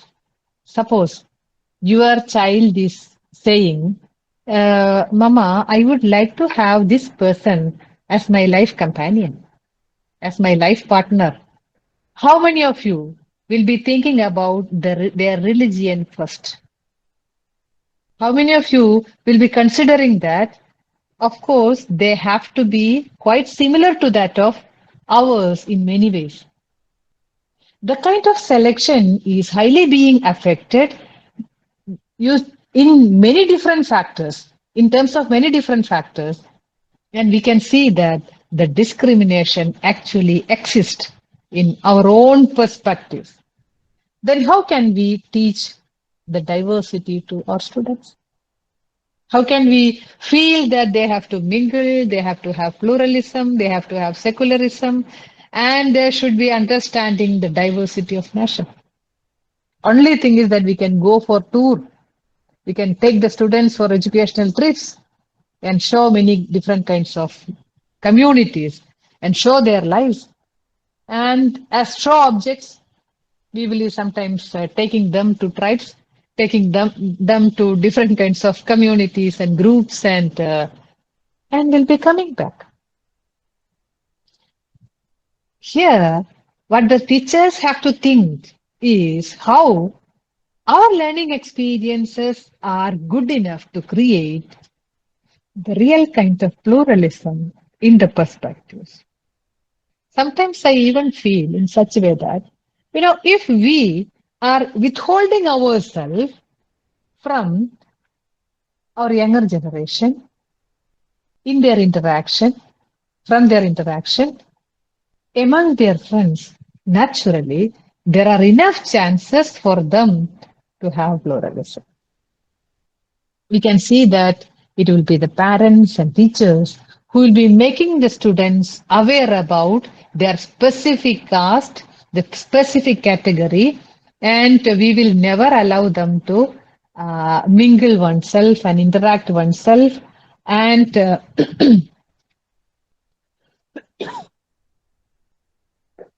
sorry.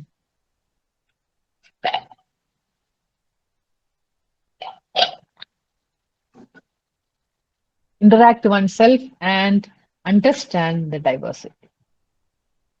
We talk about culture. We proclaim the culture of our country, culture of our state, even culture of our district, and we also proclaim the culture of our family. See how these boundaries have come.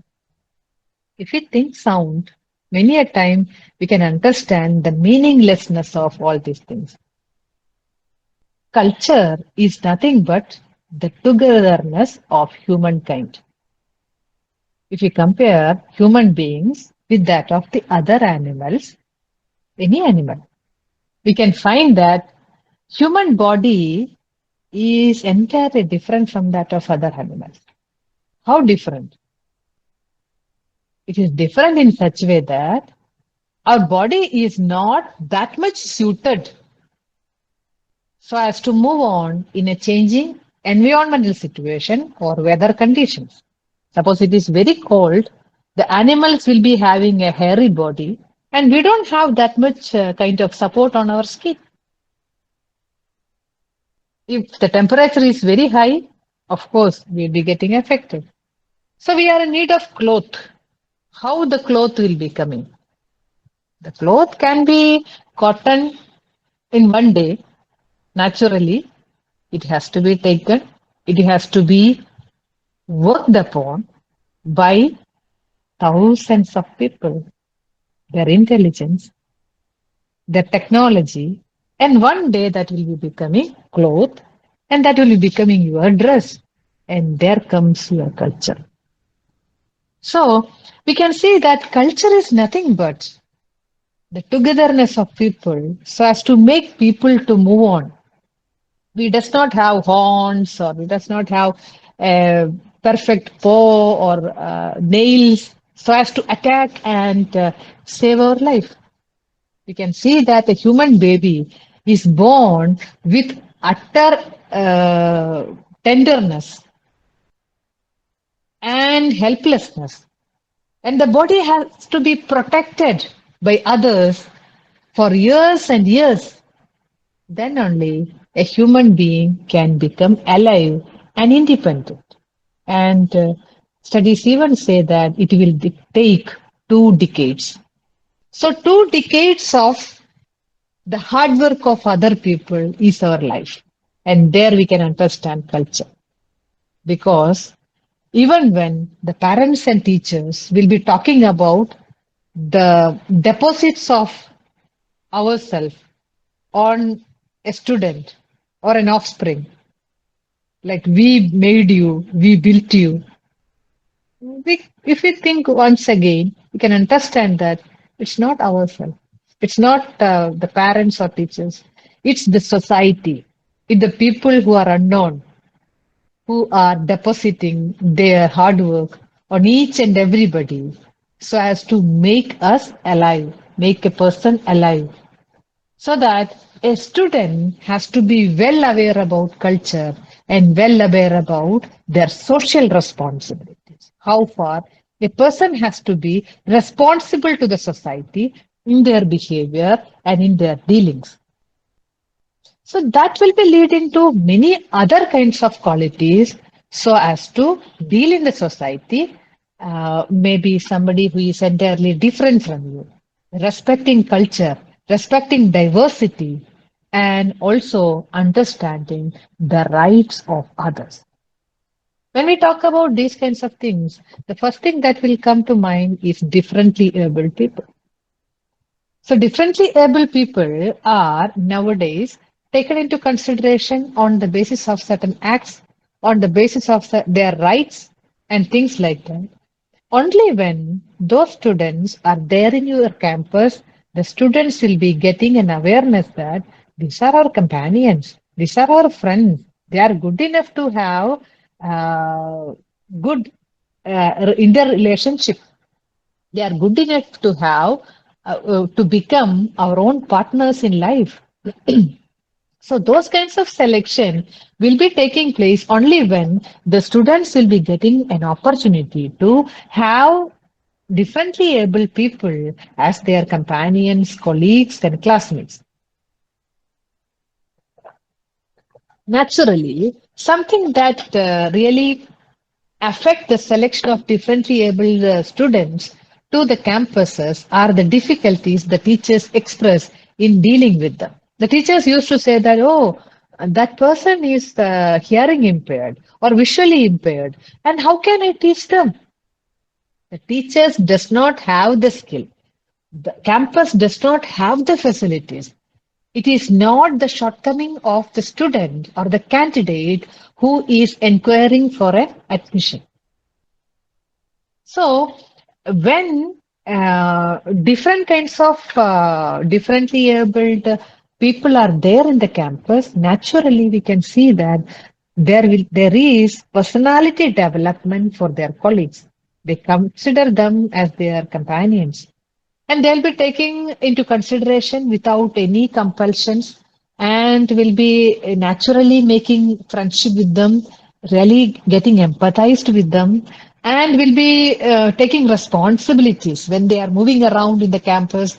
They consider their friend, they take responsibility. They think whether the person have to be taken to the washroom or their food has to be reached in time and things like that. You think about your life partner. Suppose these kinds of behaviors are shown by your life partner, how nice will be the kind of life? Many a time the couple conflicts we usually deal with talk about, they say that, I'm very nurturing person and my life partner is not going to give the same kind of response back to me. Always childbearing is my responsibility and he is not taking responsibility of that. Like that. Why? Why is it so? They do not have even a single experience in their life by taking responsibility well in advance and enjoying them and considering that this is my personal quality. So when differently able students are there in the campus, it is an asset. It is an asset not simply for them, but for the other students too.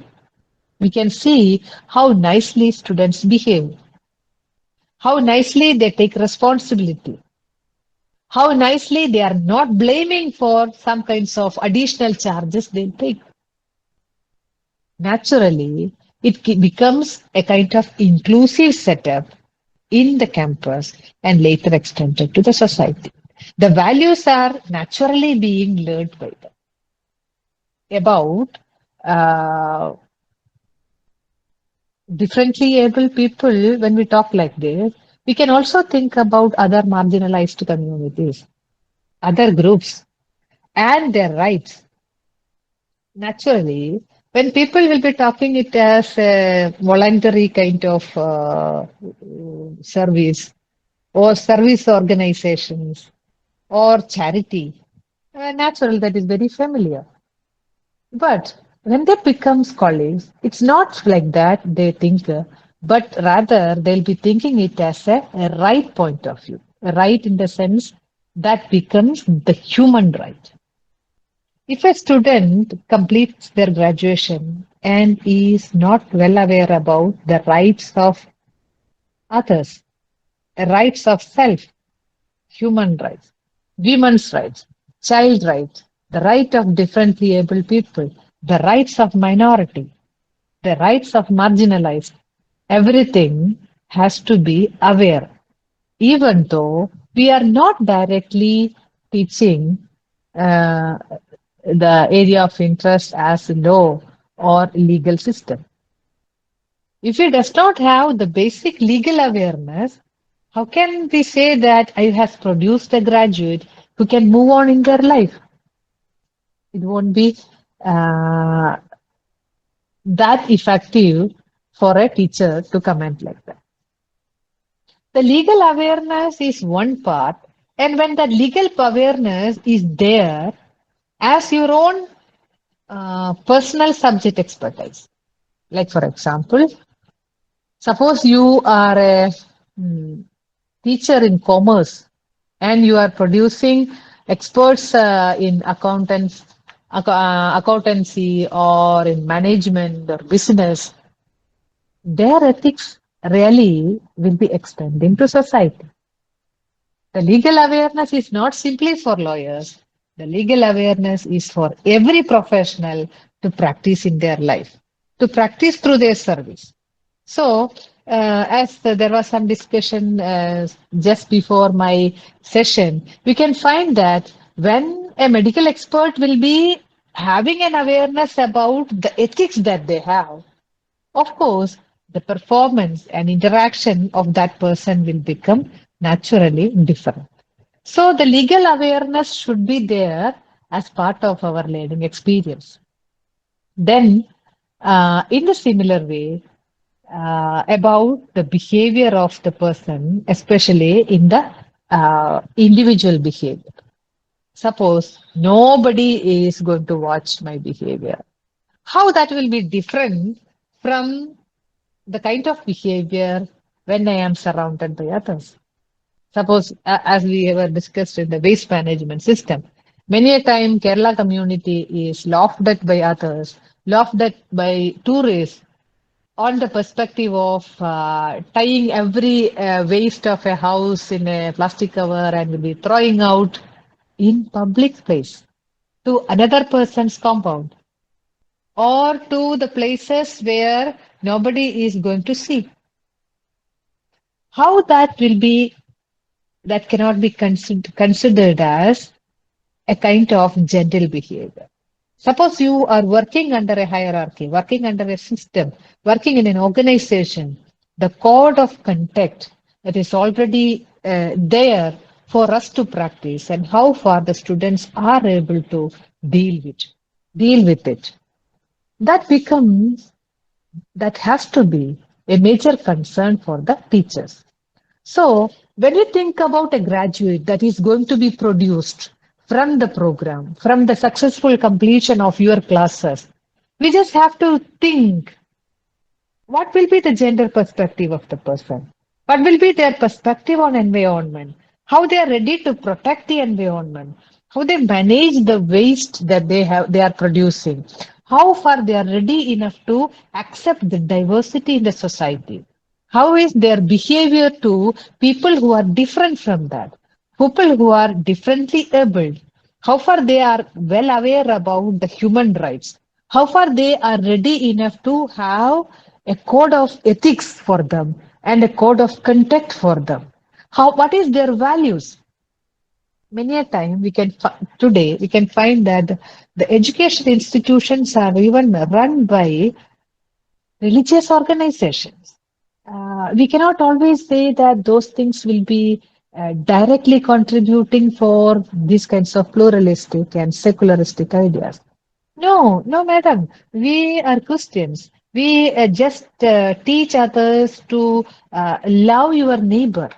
Okay, you teach like that, but how far the students are ready enough to accept others as their own?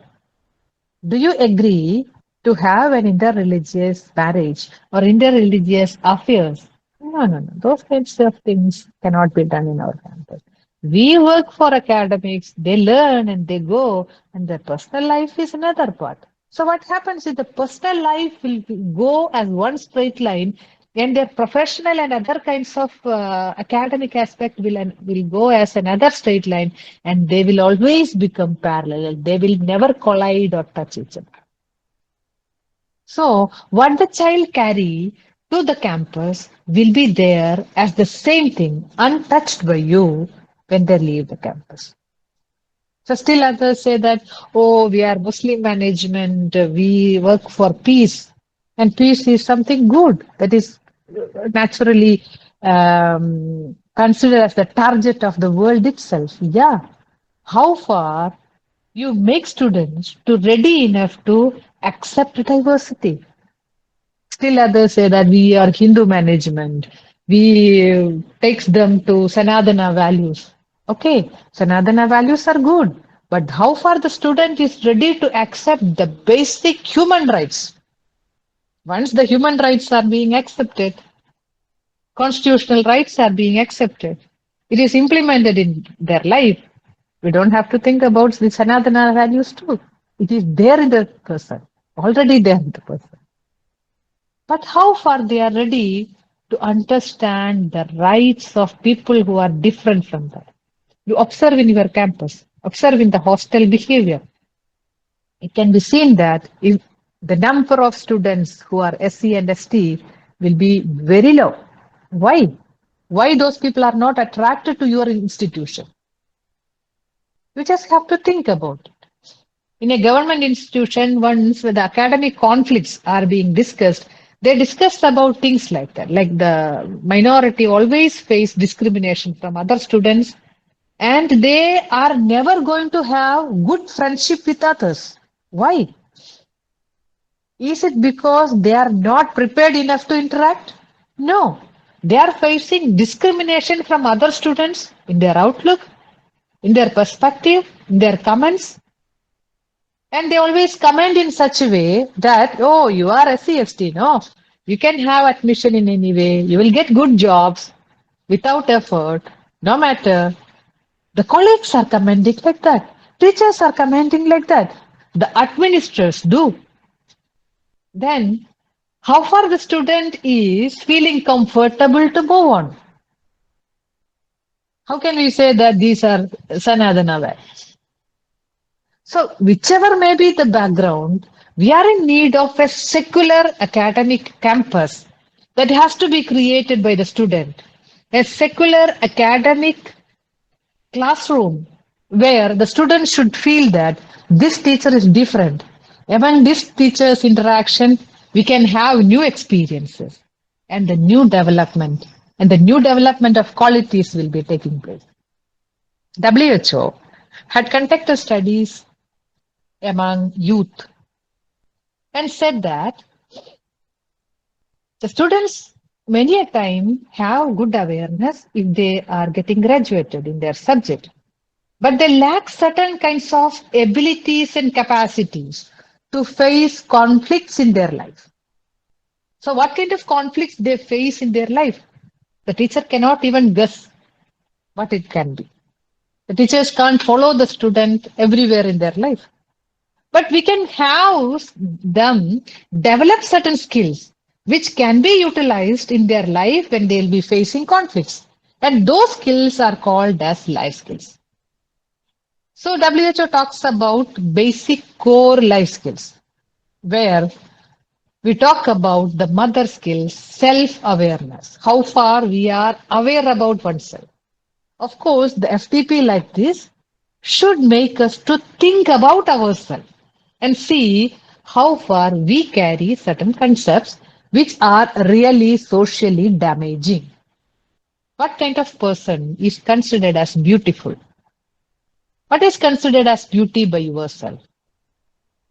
Do you believe upon some particular kind of uniform patterns? I asked this kind of question to youngsters. They said, young men said that, Madam, if I think about a life partner, the girl has to be fair, the girl has to be slim, the girl has to have a long hair, and her teeth should be in the perfect row. They never say that I am in need of an intelligent girl. I'm in need of a smart person. I'm in need of a person who can adjust with my family. So what happens? They have certain kinds of uniform pattern of thinking, uniform kind of beauty concepts, and sociologists say that it is because of the influence of the media. We know that. But how far our personal kind of beauty concepts are being addressed by this awareness? What do you think about the importance that we provide to fitness and health for exercise? How many of us can do exercise regularly? Even when we know that exercise is very good and that is very good in the middle age and we just have to spend this much time for that. We just have to look into us, introspect and see about the nutrition. How many of our students are trained to take a bottled product and read the bottle and see what all ingredients are there? How many of them are health damaging? How many of the products can be directly consumed? What is a healthy diet? What is a balanced diet?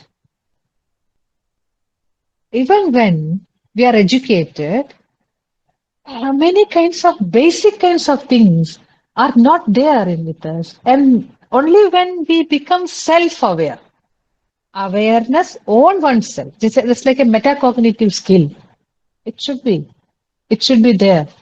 And then only the other kinds of skills will be generated. Other kinds of skills will be developed. How far our students can empathize with people.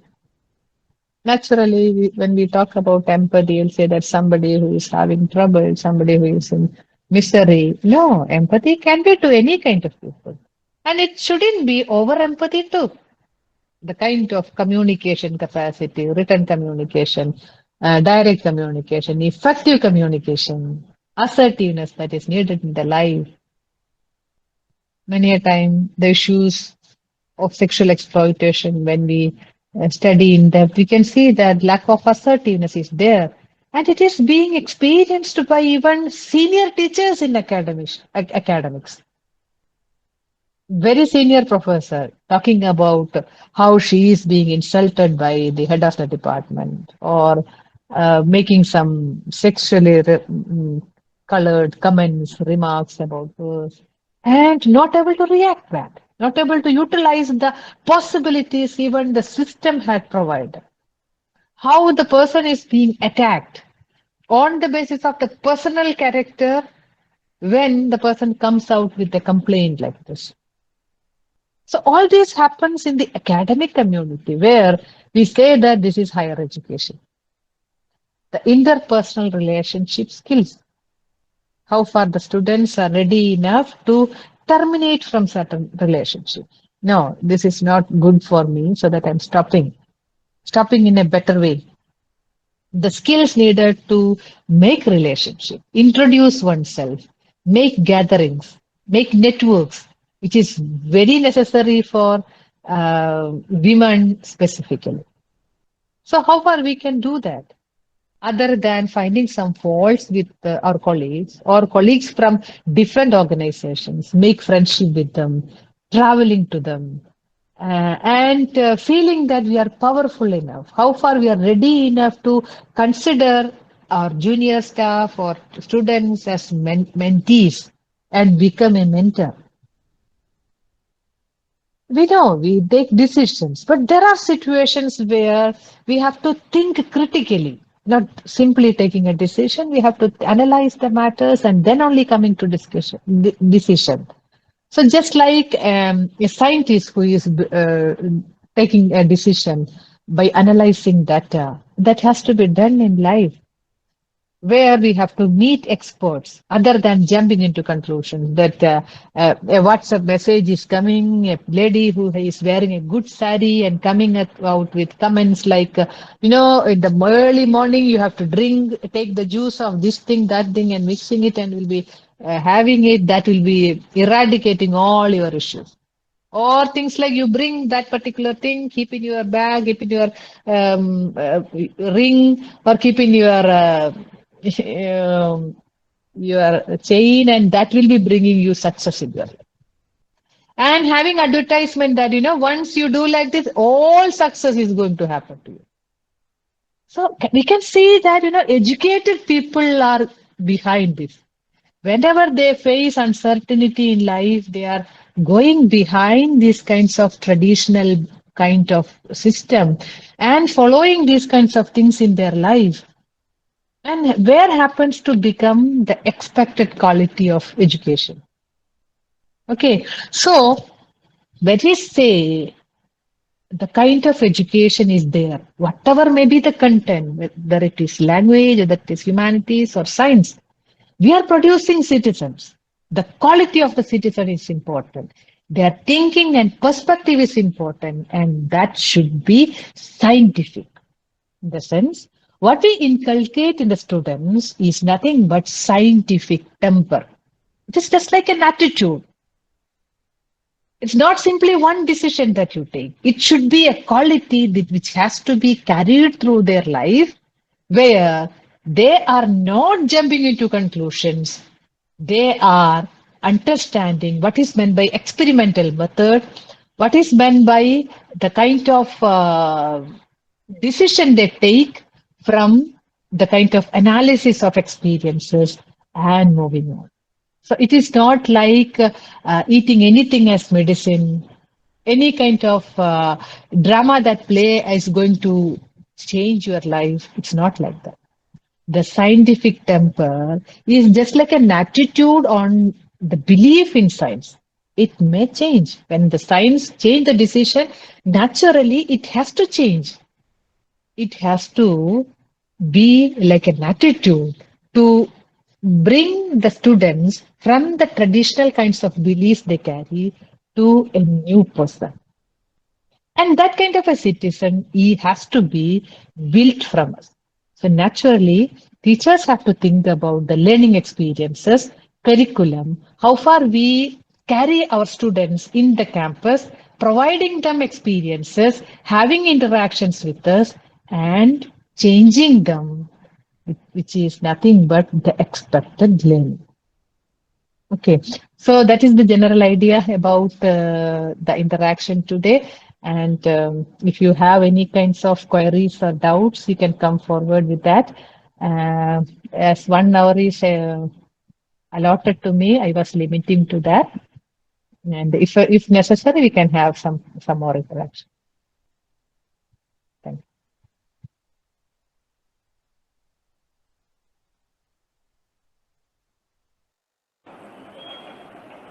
I think Veena. Veena would like to have an interaction, and if at all there is any questions or queries, welcome. When I was commenting about the class. Any other queries?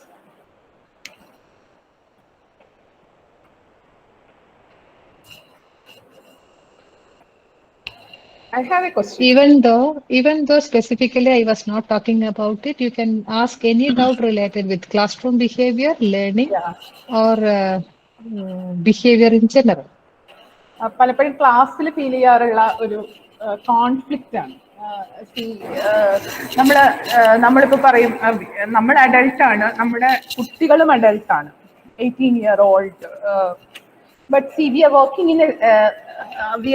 In a system. So system നമ്മളോട് ഒരുപാട് code of conduct ഇതാണ്.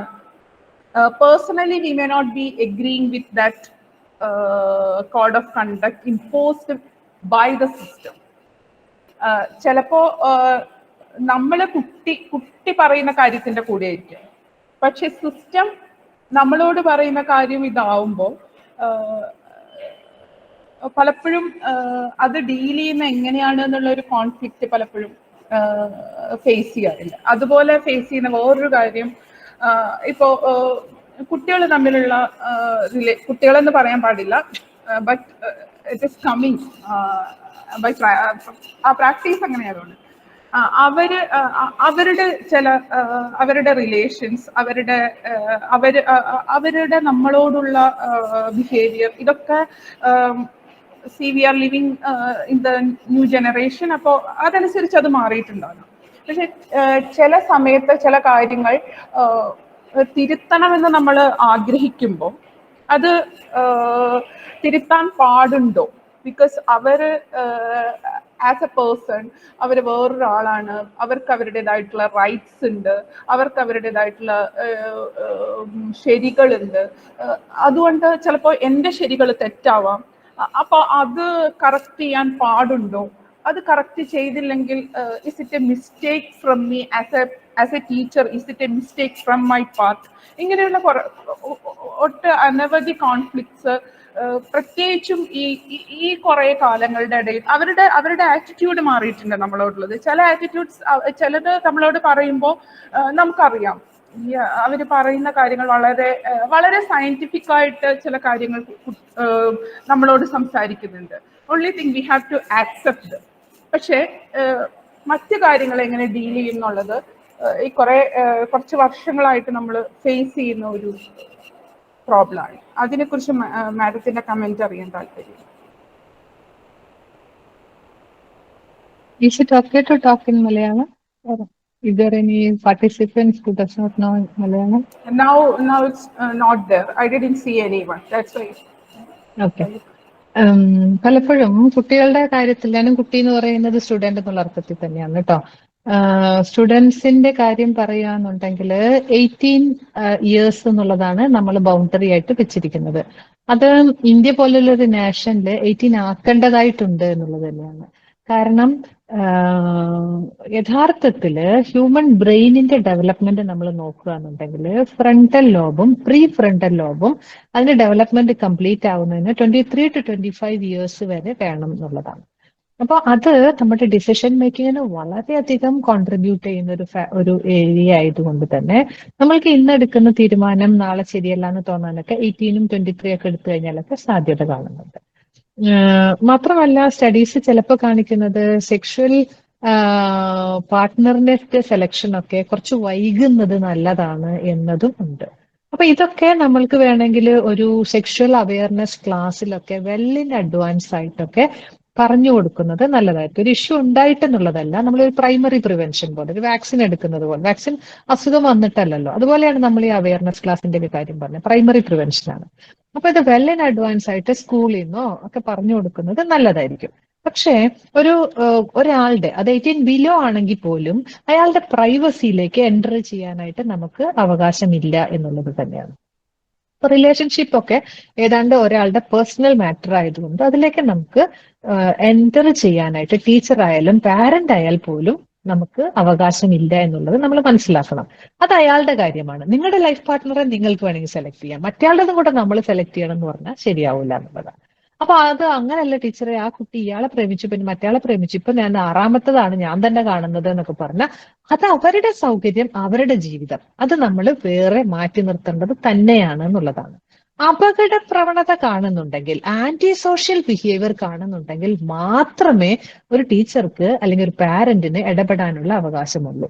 അതായത് ഈ കുട്ടിയുടെ ഈ സ്വഭാവം ഇങ്ങനെ പോയാൽ നോക്ക്, അത് ഭാവിയിൽ ഇയാൾക്ക് ഹാംഫുൾ ആവും, മറ്റുള്ളവർക്ക് ഹാംഫുൾ ആവും, അത് അപകട പ്രവണതയുള്ളതാണ് എന്ന് കാണുകയാണെങ്കിൽ നിങ്ങൾക്ക് അതിൽ ഇടപെടാനുള്ള അവകാശമുണ്ട്. അപ്പൊ ഏതിനെയാണ് അപകട പ്രവണത എന്ന് പറയുന്നത്? ഈ ബിഹേവിയർ കൊണ്ട് നമ്മുടെ ഡെയിലി ലൈഫിനെ അഫക്റ്റ് ചെയ്യും എന്ന രീതിയിൽ അത് വന്നാൽ എന്നുള്ളതാണ്. അപ്പൊ അതിൽ നമുക്ക് ഇടപെടാൻ പറ്റുന്ന ഒരേ ഒരു ആസ്പെക്ട് ആന്റി സോഷ്യൽ ബിഹേവിയർ എന്നാണ്. അത് കളവ് പോലെയോ ചതി പോലെയോ വഞ്ചന പോലെയോ മറ്റുള്ളവരെ ഹാം ചെയ്യുന്നത് പോലെയൊക്കെ കണ്ടാൽ മാത്രമാണ് നമുക്കതിൽ ഇടപെടാനായിട്ട് സാധിക്കുക. അല്ലാത്ത കാര്യങ്ങളിൽ നമുക്ക് ഇടപെടാനായിട്ട് അവകാശമില്ല എന്നുള്ളത് തന്നെയാണ്. അപ്പൊ റിലേഷൻഷിപ്പിന്റെ കാര്യമാണ് പലപ്പോഴും നമ്മുടെ സ്ഥാപനം, റിലീജിയസ് ഇൻസ്റ്റിറ്റ്യൂഷൻ ഒക്കെ ഇഷ്യൂ ആയിട്ട് പറയുന്നത്. എന്നാൽ കുട്ടി എന്തെങ്കിലും കാര്യങ്ങൾ മോഷ്ടിക്കുന്നുണ്ടെങ്കിൽ, അല്ലെങ്കിൽ കുട്ടിയുടെ കയ്യിൽ മറ്റുള്ളവർ ഉപദ്രവിക്കുന്ന സ്വഭാവം ഉണ്ടെങ്കിൽ, അവനവനെ തന്നെ ഉപദ്രവിക്കുന്ന സ്വഭാവം ഉണ്ടെങ്കിൽ, അവരുടെ ക്യാരക്ടറിൽ പ്രശ്നങ്ങൾ ഉണ്ടെങ്കിൽ ഒന്നും ആർക്കും ബുദ്ധിമുട്ടില്ല എന്നുള്ളതാണ്. ഈ പ്രിൻസിപ്പിൾ തന്നെ വേണമെങ്കിൽ വീട്ടിലെ വേസ്റ്റ് കെട്ടി ആരും കാണാതെ എവിടെയെങ്കിലും കൊണ്ട് കളയുന്ന ആളായിരിക്കും. പക്ഷെ സ്റ്റുഡന്റ് രണ്ടുപേരെ അടുത്തിരുന്നത് വലിയ ഇഷ്യൂ ആയിട്ട് പറയുന്നുണ്ടാവും എന്ന് പറയുന്ന പോലത്തെ ഇങ്ങനത്തെ അവസ്ഥയൊക്കെ നമുക്ക് പലപ്പോഴും കാണാവുന്നതാണ്. നമ്മൾ പറഞ്ഞല്ലോ, ഡൈവേഴ്സിറ്റിയെ മനസ്സിലാക്കാനും അവരെ സ്വാഗതം ചെയ്യാനും അവരെ തുറന്ന സമീപനത്തോടെ കാണാനും ഒക്കെ സാധിക്കുക എന്ന് പറയുന്നത് വലിയ കാര്യങ്ങളാണ്. പലപ്പോഴും നമ്മളുടെ കുട്ടികളെ സംബന്ധിച്ച് ട്രഡീഷണൽ ഐഡിയാസിന് അവരെ എക്സ്പോസ് ചെയ്യാതിരിക്കുകയും അവരിലെ ടാലൻസിനെ പുറത്തു കൊണ്ടുവരാൻ ശ്രമിക്കുകയും ചെയ്താൽ അത്ഭുതപ്പെട്ടു പോകും എന്നുള്ളതാണ്. അതായത് ആ കുട്ടികളുടെ ടാലന്റിന്റെ ആ ബണ്ടിൽ നമുക്ക് മനസ്സിലാക്കാൻ പറ്റുന്നതിനേക്കാളും അപ്പുറത്താണെന്ന് കാണാം. ഓരോ ജനറേഷൻ കഴിയുമ്പോഴും ബുദ്ധി കൂടുന്നതായിട്ട് പറയും. ബുദ്ധി എന്ന് പറയുന്നത് നമ്മൾ ടെക്നോളജിയും സയൻസിന്റെയും അഡ്വാൻസ്മെന്റ് കൊണ്ട്, കൾച്ചറൽ അഡ്വാൻസ്മെന്റ് കൊണ്ട് നമ്മൾക്ക് ഇതിലും അപ്പുറത്തേക്ക് അടുത്ത ജനറേഷന് പറ്റും എന്ന് പറയാവുന്ന തലത്തിലേക്കാണ് നമ്മൾ വളർന്നുകൊണ്ടിരിക്കുന്നത്. അപ്പൊ അതുകൊണ്ട് ഒരിക്കലും തന്നെ കുട്ടികൾ കഴിവില്ലാത്തവരായിട്ട് മാറുകയല്ല, കഴിവ് കൂടുന്നവരായിട്ട്, നമ്മളെ അത്ഭുതപ്പെടുത്തുന്നവരായിട്ട് മാറുകയാണ് ചെയ്യുന്നത്. അത് മനസ്സിലാക്കാനുള്ള സമീപനം ഉണ്ടാവുന്ന അധ്യാപകരായി നമ്മൾ മാറേണ്ടിയിരിക്കുന്നു എന്നുള്ളതാണ്. കുട്ടികളെ സംബന്ധിച്ച് റെസ്പെക്ട് എങ്ങനെ കാണിക്കണമെന്ന് അറിയായികയൊക്കെ ഉണ്ടാവും കേട്ടോ. അപ്പൊ അത് ഈ രീതിയിൽ മാത്രമേ അവർ കാണിക്കുള്ളൂ. എന്നെ കാണുമ്പോൾ മുണ്ടിന്റെ കുത്തഴിച്ചിട്ടു എന്നൊക്കെ പറയുന്നത് പോലെ മാത്രം നമ്മൾ ചിന്തിക്കാതിരിക്കുക എന്നുള്ളത് വളരെ പ്രസക്തമാണ്. അടുപ്പം ഉണ്ടാക്കുക എന്നുള്ളത് വളരെ നമ്മൾ അങ്ങോട്ടും ചിലപ്പോൾ അടുപ്പം ഉണ്ടാക്കേണ്ടിയിരിക്കുന്നു എന്നുള്ളത് ടീച്ചേഴ്സ് ശ്രദ്ധിക്കേണ്ട ഒരു കാര്യമാണ്. മറ്റൊരു കാര്യം, ആ റെസ്പെക്റ്റിന്റെ കാര്യം പറയുകയാണെങ്കിൽ തീരെ ചെറിയ മക്കൾക്ക് അവരുടെ പാരന്റ്സിന് വലിയ ബഹുമാനമായിരിക്കും. അവരെ സ്കൂളിൽ പോയി കഴിയുമ്പോഴത്തേക്കും വന്നിട്ട് പറയും, ഓ അമ്മയ്ക്ക് എന്തറിയാ, എന്റെ ടീച്ചർക്ക് എല്ലാം അറിയാം എന്നത്. അപ്പൊ അമ്മയേക്കാൾ കൂടുതൽ അറിവുള്ള ടീച്ചറുണ്ട്, ടീച്ചറിനെ തൊടാൻ വേണ്ടി നടക്കുന്നു, ടീച്ചർ ദേഹത്ത് മുട്ടിയാൽ വളരെ രോമാഞ്ചം ഉണ്ടാകുന്നു എന്നൊക്കെ പറയുന്ന അവസ്ഥയൊക്കെ കുട്ടിക്കുണ്ട്. ഈ കുട്ടി ഹൈസ്കൂളിൽ എത്തിക്കഴിയുമ്പോഴാണ് നമ്മളോട് പറയാ, അമ്മേ ടീച്ചർക്ക് തീരെ വിവരമില്ല കേട്ടോ, ടീച്ചർ അങ്ങനെയാട്ടോ, ടീച്ചറുടെ കയ്യിലൊരു ബുക്കുണ്ട്, ആ ബുക്കൊന്ന് കൊണ്ടുവരാൻ പറഞ്ഞതുകൊണ്ട് അവർക്ക് ഇന്നത് അറിയില്ലായിരുന്നു, അവർ തെറ്റി ഇത് പറഞ്ഞു എന്നൊക്കെ പറയുന്ന ടീച്ചറിന്റെ തെറ്റുകൾ കണ്ടുപിടിക്കുന്ന ആ കുട്ടിക്ക് ബഹുമാനം ഉണ്ടാവുക അവരുടെ പിയേഴ്സിനോടാണ്. അവരെ സമപ്രായക്കാരെയാണ് അവർക്കിഷ്ടം. അങ്ങനെയുള്ള ഒരു പ്രായത്തിലാണ് നമ്മളുടെ സ്റ്റുഡൻസ് ആയിട്ട് അവർ വരുന്നത്. അതുകൊണ്ട് കൂടുതൽ അവർക്ക് റെസ്പെക്ട് ഉണ്ടാവുക അവരുടെ പിയേഴ്സിനെ തന്നെ ആയിരിക്കും എന്നുള്ളത്, അല്ലെങ്കിൽ അവരുടെ മോഡൽസിനെ ആയിരിക്കും എന്നുള്ളത് കാണാമെന്നുള്ളതാണ്. ഇപ്പൊ BTSന്റെ ഫാൻ ആയിട്ടുള്ള സ്റ്റുഡന്റ് നമ്മുടെ ക്ലാസ്സിൽ ഇരിക്കുന്നുണ്ടെങ്കിൽ അവർക്ക് BTS കഴിഞ്ഞിട്ടേ ഉള്ളൂ നിങ്ങൾ ആരും. പക്ഷെ അപ്പോഴും ടീച്ചേഴ്സിന് റെസ്പെക്ട് കിട്ടും നമ്മൾ ചില ക്വാളിറ്റീസ് നമ്മുടെ ഉണ്ടെങ്കിൽ. The content knowledge we have and showing with it will be bringing respect from that. നമ്മൾ ഒരു കാര്യം നമുക്ക് അറിയാമെന്നുള്ളത് അവരെ ബോധ്യപ്പെടുത്തണം എന്നുള്ളത്. രണ്ട്, ടീച്ചറും നമ്മളും കുട്ടിയും തമ്മിലുള്ള ഇന്റർപേഴ്സണൽ റിലേഷൻഷിപ്പ് അത് വളരെ പ്രധാനമാണ്. നമ്മൾ ക്ലാസ്സിൽ ഉപയോഗിക്കുന്ന മെത്തേഡ് അവർക്ക് കംഫർട്ടബിൾ ആയതാണെന്നുണ്ടെങ്കിൽ അവർ നമ്മളെ റെസ്പെക്ട് ചെയ്യും. നമ്മുടെ പ്രൊഫഷണൽ സ്കില്ല് ഉണ്ടെന്നുണ്ടെങ്കിൽ അവർ നമ്മളെ റെസ്പെക്ട് ചെയ്യുന്നുള്ളത് കാണാം. അപ്പൊ ഇത് മറന്നു പോകരുത്. ഇത്തരം കാര്യങ്ങൾ നമുക്ക് ഏത് പ്രായത്തിലുള്ള കുട്ടികളിൽ നിന്നും റെസ്പെക്ട് കിട്ടാനുള്ള അവസരം ഉണ്ടായിരിക്കും. അതിലാണ് നമ്മൾ കോൺസെൻട്രേറ്റ് ചെയ്യേണ്ടത് എന്നുള്ളത് ശ്രദ്ധിക്കാം. പിന്നെ ഒരു സിസ്റ്റത്തിനകത്താവുമ്പോൾ തീർച്ചയായിട്ടും നമുക്ക് നിയമങ്ങളൊക്കെ പാലിക്കേണ്ടതായിട്ട് വരും. അക്കാഡമിക്സുമായിട്ടുള്ള നിയമങ്ങൾ നിങ്ങൾ വളരെ നേരത്തെ കുട്ടികളോട് കമ്മ്യൂണിക്കേറ്റ് ചെയ്യുക. അതെ 12-ാം തീയതിയാണ് കേട്ടോ സബ്മിറ്റ് ചെയ്യാൻ പറഞ്ഞത്, അത് കഴിഞ്ഞിട്ടുണ്ടെങ്കിലേ അത് നിങ്ങൾ മറ്റേ സോഫ്റ്റ്വെയറിൽ കൂടിയല്ലേ ചെയ്യുന്നത്. അപ്പൊ 12-ാം തീയതി 12 മണി കഴിഞ്ഞാൽ പിന്നെ അത് ഒരു മാർഗവും ഇല്ലട്ടോ, അതിന് ടീച്ചർക്കൊന്നും ചെയ്യാൻ പറ്റില്ലട്ടോ എന്നുള്ളത് അഡ്വാൻസ് ആയിട്ട് പറഞ്ഞിരിക്കുക. അത് കഴിയുമ്പോൾ റിക്വസ്റ്റ് ആയിട്ട് 4 കുട്ടികൾ നിങ്ങളുടെ റൂമിന്റെ പുറത്ത് വന്ന് നിൽക്കുന്നുണ്ടാവും എന്നുള്ള ഉറപ്പാണ്. അപ്പൊ അത് അഡ്വാൻസ് ആയിട്ട് പറയുകയും അത്തരം കാര്യങ്ങളിൽ എന്റെ കൺട്രോളിലല്ല, എനിക്കത് ചെയ്യാൻ പറ്റില്ല എന്നുള്ളത് അഡ്വാൻസ് ആയിട്ട് കുട്ടികളെ പറഞ്ഞു മനസ്സിലാക്കുകയാണ് ചെയ്യേണ്ടത്. പക്ഷെ വളരെ ചെറിയ കാര്യങ്ങൾക്കൊക്കെ കുട്ടികളെ ബുദ്ധിമുട്ടിക്കുന്ന നിയമങ്ങൾ പല സിസ്റ്റത്തിലും കാണാം. അവിടെ നമ്മൾ കുട്ടികളുടെ കൂടെ തന്നെ നിൽക്കണം. ഇന്ന് യൂണിഫോം ഇടാതെ വന്നതുകൊണ്ട് ആകാശിടിഞ്ഞ് വീഴുന്നതിനെ കുറിച്ചിട്ടുള്ള ഡിസ്കഷൻ ആയിരിക്കും പ്രിൻസിപ്പൽ നടത്തുന്നുണ്ടാവുക.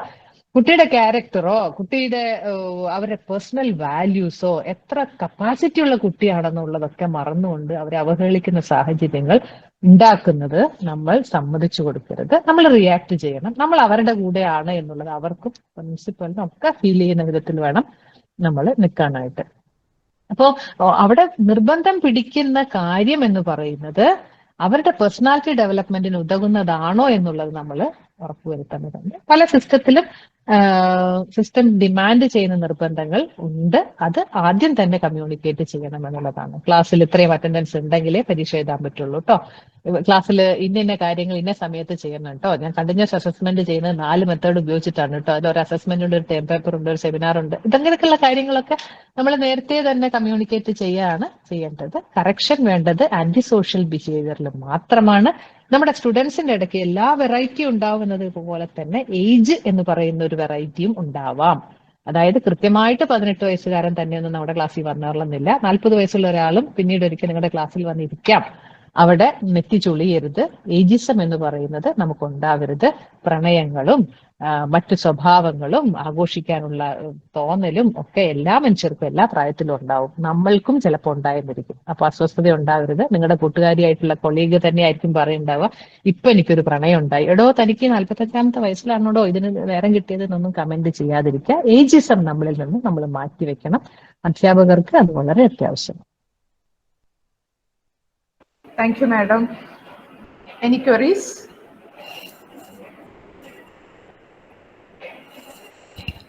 ആർക്കെങ്കിലും എന്തെങ്കിലും ചോദിക്കാൻ ആഗ്രഹമുണ്ടോ? I think no. So I request Ashna from Department of BBA to deliver the vote of thanks. Ashna, please. Okay, ma'am. Very good afternoon to all. It has been such an honor for me to be a part of this wonderful session. On behalf of Al-Ameen College and all the participants over here, I would like to express my heartfelt thanks to Dr. Baby Shari. Ma'am, your words about the topic role of teachers in ensuring quality parameters is truly inspirational to the faculty community like us. And I strongly believe that the things learned from today's session will help us to establish a good and healthy relationship with our students so that we can make or we can mold very productive students or citizens with a set of good qualities for a better society. Thank you so much, ma'am, for providing such a change initiating session for us. And I also thank all the participants for your active learning. Thank you all. Thank you all. The next session, afternoon session, it will start at 1:30 p.m. So please join at 1:30. Thank you. Thank you, madam. Thank you.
They have 30,000+ videos and 950 courses which have been developed by them. And these need to be spread across different higher education institutions. So vocationalization of higher secondary education has become the need of the hour. How that is going to impact the higher education institution, I'll talk at the end of this talk. So what is happening now? Catch them young is the mantra. Okay, VHSE scheme and vocationalization of higher secondary education scheme has mandated that vocational education as a subject from class 9th to 12th. Okay, the job roles comply with there is a national skills qualification framework which has come in 2013, and skilling is imparted by a professional trainer, and Centum Learning is a key company that is playing a very key role in implementation of vocational education in the country. They have already trained about 1,150 schools as per the recent records, and 15 states have been covered, where it has successfully trained more than 85,000 students. This is the last year's data. This is not the latest one. So they must have crossed now more than 2 lakh now. So they have already started training, where they have included the novel innovative training interventions that they have included. What are they doing? Face-to-face classes by professional trainers, practical classes, taking them to industry visits, guest lectures where specialized people who are already professionals working in the areas are brought in as guest lectures, preparation of model charts, projects by the students, preparation of student portfolios and role play, so that wide publicity is being given for these vocational courses. Skilling students at UG level, the novel approach is to introduce BVoc, which is already there in existence, Bachelor in Vocational Degree. It is largely targeted towards the youth who want to enhance their employability by mastering their field of area. But there is a problem with this. What is happening with the new NEP when it brought out the 4-year integrated courses? There they have not included these. And now there is a demand that this must be made mandatory. By phase wise, they are trying to include this. The Centum Learning has implementation partner. They have already working with Government of Himachal Pradesh to conduct work integrated BVoc courses. If you see the NC of 2005 that has been brought out by NCERT, you people, those who have not gone, kindly read the focus group. 21 focus group reports are there. In that, one of them is work education. So a lot has been spoken about whatever the academic discipline we have, it has got a basis as a work. There is something, see, this was where we are talking about the partnership. When you are talking about certain degrees, it has a certain work that is there in the industries or be in the work area in the societal opportunities that we talk about. This has to be balanced. If this is not balanced, then we do not get the proper workforce. And this is the most unfortunate part, that we think that skill is something to do with people who do not have a good academic record. So there is a need for skilling and active education and industry. The partnership should be brought in. We do know that when you have a school, you do have a B.Ed colleges. There is a partnership between these two. Whenever there are certain B.Ed colleges around which have a good quality teachers being trained, and what do these schools do? They go for a appointment of these teachers, or placement cells are there, and they go and find out and find, based on their requirement, the skill that has been acquired by a teacher. Because basically I'm from a teacher education institution, so from that perspective now I am giving you an example. So when you have this industry with the education partnership, then easily people will be placed, and industry can play a very important role by quickly adopting whatever schemes that come up, be it apprenticeship or setting aside some budgets for skilling for the youth. India can go only if India is skilled. For skilled India, all the stakeholders have to closely work for this dream to come true. What are the key ideas about skill-based learning? A good education gives you both So it should not, education should not be viewed as only discipline oriented, academic discipline oriented. One is knowledge, another is skill, and they both should go hand in hand. Would you take teachers who are not skilled? Definitely not. You would like to take teachers who have a very good content knowledge and who can deliver what content they have. What happens is, if you do not have the skill but have the content, it is of no use because you are not able to perform. Learners remember more effectively when they can use. If at all, I tell you people that if at all you are able to work on something after you have learned, you are able to remember it in a better way. Teaching and assessing one another needs planning, group work, creativity, inquiry, evaluation, self-confidence. How it works? I take up a work, and if at all you give work to somebody, and if it is not done in a proper way, because it was not planned well, and if they have done it in a group, and if they have not divided work accordingly, then I don't think work can be completed in a given time frame. And apart from that, it cannot reach to its quality. So skill-based learning provides classrooms environment where there is independence, there are thinking skills, collaboration among the students, and active learning has to be emphasized. If one has to learn, one has to actively involve with the group. There is a collaborating learning, there is a cooperative learning. Collaborative learning is where you are learning from others. Cooperative learning is where you are trying to learn with each other. So there is a little difference between both of them. So Pradhan Mantri Kaushal Vikas Yojana is a scheme that aiming at recognition as well as standardization of this skill-based education. However, expertise needs to be developed in the formal learning system as well. There must be teachers who teach this vocational education, and there must be learners who are willing to join this. There is a very good plan that they are talking about in NEP. 2015 is the year when they started Skill India, and they aimed about 40 crore Indians to be able to get industrial jobs after going through the process of this skill-based education. Unfortunately, we have not reached empowering the youths with schemes and training courses by year 2022, and it's already done. But still, we are at the stage where we have not reached this aim of training 40 crore Indians, and not just training, also placing them in different industries. Better job opportunities, better payment of jobs, and higher standards of living for all the youth. That is the plan that was thought of, but hopefully we'll be able to implement with the 4-year courses, and also bringing in integrating vocational courses within the 4-year course.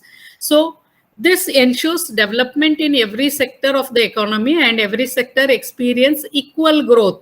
So we don't see that there is a equal growth. You must all remember that a few years back when we thought of, and there were software was one industry where it was thought of as well-paid job.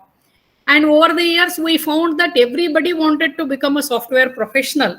And then we find that there is a saturation that reaches. And this is something that should not be happening. Trained individuals should enter the workforce, but they also should see that whether the industry requires that much workforce. This is something that has to be seen in relationship with vocational education and the industry demand that is there. Then what are the different initiatives that have been taken? Management and development of programs are taking place. Entrepreneurship development programs are taking. Skill development programs through Skill India program. CBSEs have already, some of the CBSE schools have already started vocational education programs in their schools and allowing adults till the age of 40 years, as well as including their own school dropouts. Promotion of small enterprises, cluster development, and lending, money lending schemes by government is taken up. So skill-based education places the ownership of learning in the hands of the students and help them restrict the big gap of understanding. How the ownership helps? If I learn the skill also. If I don't learn, I don't learn the skill. It is equally that important. So what is skill development in higher education? So we know that large chunk of unemployed population today consisting of highly educated youths who fail to find employment. And I'll tell you of interesting cases that come to us. Very recently, one of our student who came to me for a consultation, and he is a BE graduate. Okay, he is a Bachelor of Engineering graduate, and this student has somehow ended up doing B.Ed, and then has come to M.Ed for our course at RI Mysore. And then he came to me and he asked me, will I get a job? Then I was puzzled, because I coming at the postgraduate stage and someone wonders, will I get a job? And then I asked, what are your specializations? Then only I'll be able to talk about it. Then he said, I'm a Bachelor of Engineering graduate. Then I said, how did you come into education? Then he said that, okay, one of my teachers saw my skills in presentation, and then he said that you would become a good teacher. That's why I shifted. Post this NCTE, has our National Council of Teacher Education, has given a lot of freedom now to all the teacher education institutions. Anybody can pursue their B.Ed, provided they must have studied some subjects which are mandatory for them to specialize in certain teaching pedagogy, teaching methods.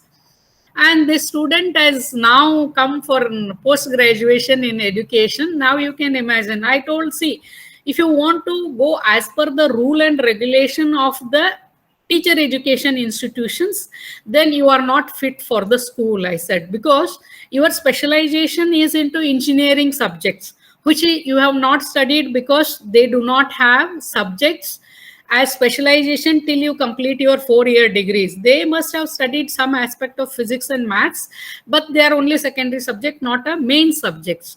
And then you cannot become a physics teacher, because there would be somebody who would have been BSc physics and you don't stand a chance with them. And you cannot become a postgraduate teacher because you do not have an MSc, and MSc is not given for a BE student.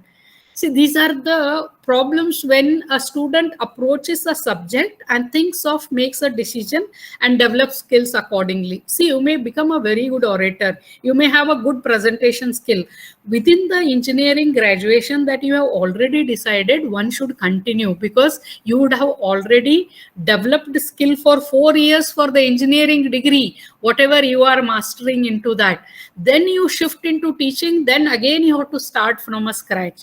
So this is something where I feel the educated youths are making mistakes of what next. So one need to think of this vocational education at the level of high school itself, not post that, because now what we have is, we do not have a course which supports people who have already completed that 12th standard with a vocational course. So we should understand that what approach should be there. Industry academia partnership. Higher education institute bring in experts from the industry to their laboratories, so that students are aware what are the developments that are happening on the ground and what exactly are the requirements that are required by the industries, so that before students get into those placements or get into some training program of these industries, before they get into the industry, that will help them to know the reality that is happening. Government academia partnership, we know that government can help the institutions, higher education institution, by providing them appropriate infrastructure, which is happening in many of the places. Advanced laboratories are required, research is required, development wings in the education institutions are required, and collaboration between government and higher education institution is mandatory, so that there can be better facilities there. And NEP 2020 and skill-based education in the 16th one under higher education institutions, they have addressed this reimagining vocational education. Very interestingly, they have named it as reimagining. Why reimagining? Because we for sure know that vocational education has been already addressed. So that's why they have written it as reimagining vocational education. Under the 12th 5-year plan between 2012-17, it received formal vocational education. It talked about formal vocational education, where Indian workforce in the age group was 19 to 24 was only Less than 5%, you can imagine. They have talked about this. Only these many people who are less than the 5% of our population have received vocational education. Whereas you see the other countries, the numbers are so high. USA, 52% have received the formal vocational education. We do have a non-formal where people are not registering, they are getting trained, but formal vocation education as a part of our schooling system is less than 5%. That is 2012-17 report. But in Germany, it is 75%. Now see the case of South Korea, highest 96%, where skill-based education has already become a reality. So this very talks about the urgency, emergency under which we are working now, and we require a workforce in our country. So largely what we have focused earlier, 11th to 12th standard and dropout, that means 8th standard dropouts, we have been talking about vocational education. We have not been talking from middle to higher secondary. We have been talking only from 8th grade, and that too if they become dropout. 9th grade onwards, we are talking, but grade 11th and 12th only, we are focusing on vocational education. This needs to change. This did not have, even though we had this, but did not have a pathways to continue with the whatever vocation one chooses in higher education, because the linkage was missing. The higher education institution did not discuss with the school education system and see what is being offered in the school that did not continue into higher education. So those students who were trained, except for those who are taking up diplomas, ITIs, no. After that, they are not having the upward mobility where children are not moving. The vocational education, one who opts in 11th and 12th grade, for them moving up the ladder, Bachelor of Vocational Education has been recently introduced, not earlier. So general higher education were not designed to provide openings for these students who opted, even though there was formal education, they did not have any option for them to enter as a vocational education qualification. So that means upward mobility was not given for vocational education.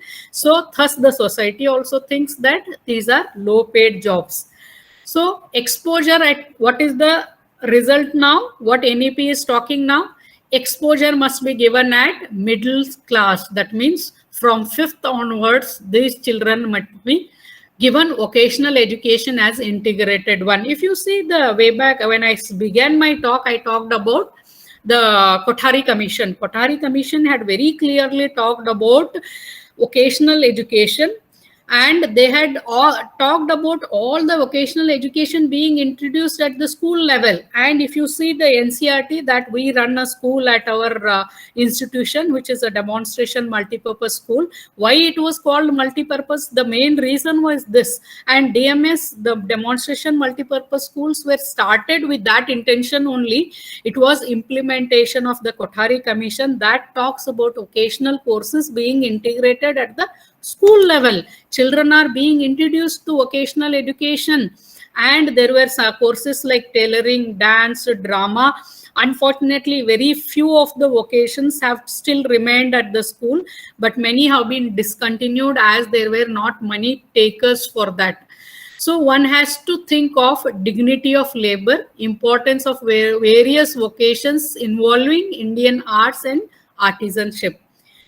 And this issue has been addressed, as I told earlier, National Skills Qualification Framework, NSQF 1 qualification framework, skill qualification framework has been released by Government of India. All of you can look at that. And these issues are now being addressed. Integration of vocational education programs into mainstream education in all education institutions. And this has to be introduced in a phased manner. And they are expecting by 2025 at least 50% of the learners through the school and higher education system shall have at least exposure to vocational education, for which a clear action plan with targets and timelines have already been asked by the governments to develop. Alignment with, this is in alignment. If you are doing that, the vocationalization of education, if you are doing, it is with the 21 sustainable development goals that have been given. It is in alignment with that. Secondary schools to collaborate with ITIs, polytechnic and local industries, and skill labs have to be set up in every school, and there will be a school hub, if not in all the school, at least in one or two school, where spoke model will allow other school to use the facility if these skill labs are introduced. These are all there in the very miniature way. You can say that it is there in the initial stages only, and plans have been made, but they are still, at least they have initiated by establishing these skills. So in some of the school where vocational education has already been, Skill India, under that program, they have already started in some of the institutions. So what are higher education institute like yours should be doing? You will be offering courses that are having vocational education as integrated subject, and all the students who are enrolled in the bachelor degree programs must be exposed to this, apart from the BVoc degree which has been offered since 2013. And higher education institution should conduct short-term certificate courses in various skills, including the soft skills. So Lok Vidya is another program that has been talked about in NEP, which is an important vocational education under the vocational knowledge developed in India, which has to be made accessible to all students through integration into vocational courses. Focus areas for vocational will be chosen based on the skill gap analysis and mapping of local opportunities. What is available in Karnataka need not have to be available in Kerala. So we have to see to the immediate industry requirement that is there, and accordingly one has to talk about what skill is required and what vocation we have to start in the higher education institution. National Committee for the Integration of Vocational Education by Ministry of MHRD earlier, now named as Ministry of Education, which consists of experts in vocation education, representative from ministry in collaboration with industry has to oversee this effort of finding the skill gap analysis and mapping of the local opportunities. Incubation centers have to be set up in higher education institutions in partnership with industries to know the need that arises in the industry to the vocation that is being offered. And there is something called as International Standard Classification of Occupations, which is maintained by the International Labour Organization, and we have to match with them with our Indian standards. And this is being taken up now. We were following this ISCOS that is being done. ILO, International Labour Organization, talks about the different vocations that are there, and it also talks about how this mapping can be done. So this is all about the talk. So if you have any doubts regarding or any questions, you are most welcome.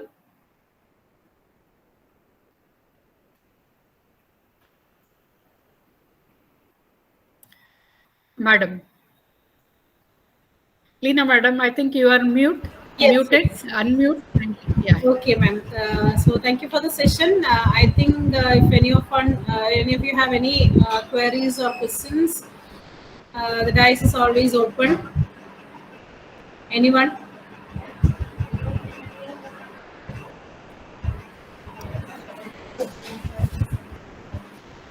Ma'am, we are having only 4 paper presenters today. So actually, I think all of them have joined. So anyone with any questions?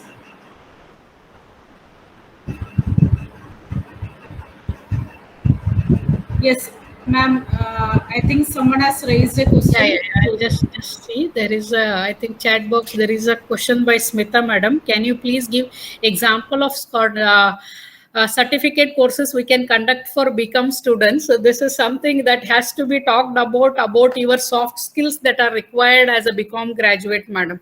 So any of the soft skills that are required for a become graduate, I think this is a long process. This is something that we cannot do on our own. Your university has to comply with it. Definitely you can think about where you have different options regarding what become graduates have options in front of them when it comes to the industry.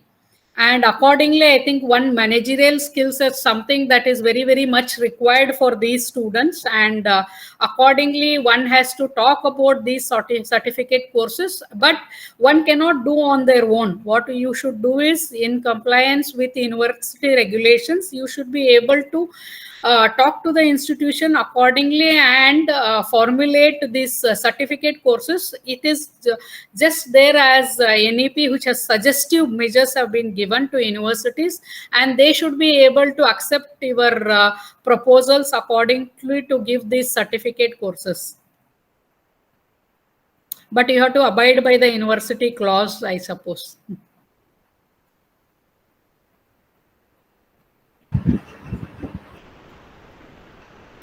Okay. I think that question was well answered. Now, anyone more from the participants? I just wanted to know, do you people have a skill enhancement course as a part of your BCom degree? So, Smita madam, if you are there. Are there any skill enhancement courses being offered as a part of BCom? No, ma'am. I think in MG University it's not there. Okay. And we are more looking forward with what you call, even now the MG University syllabus for commerce, they are still following the traditional way of preparing the financial statements. But these days we can found none of the organizations are operating the financial statements in a manual form. So what becomes the state of the students is that when they go after the 3-year courses, when they apply for a job as an accountant, they are not familiar with the softwares which are running in all of the enterprises. So there lacks such of integration of skill-based education into the curriculum. Only then I think the students and the teaching community will also be able to mold the students as per the requirements of the industry. Correct. So there is actually a gap between what we teach in the curriculum and what the industry expects. Yeah, that what exactly the NEP is talking is exactly this only. The partnership between the academic institution and industries to fill that gap of what is the skill that they are wanting from us. So exactly like if you take our teacher education institutions, we clearly know where the gap lies. We know that if we do not have a skilled teachers, the schools will not take them. Yes. So in the similar way, whether it is BCom or a BA or any graduation or any higher education institution offering any of the degree or master's degrees, they should know what exactly is the requirement by the industries or the societal expectations that are there from any degree that is being offered. I think if that gap is full, the gap analysis happens and the mapping happens, I think there will be better opportunities for people who are trained in these skills. And they will be paid more also, definitely. Okay.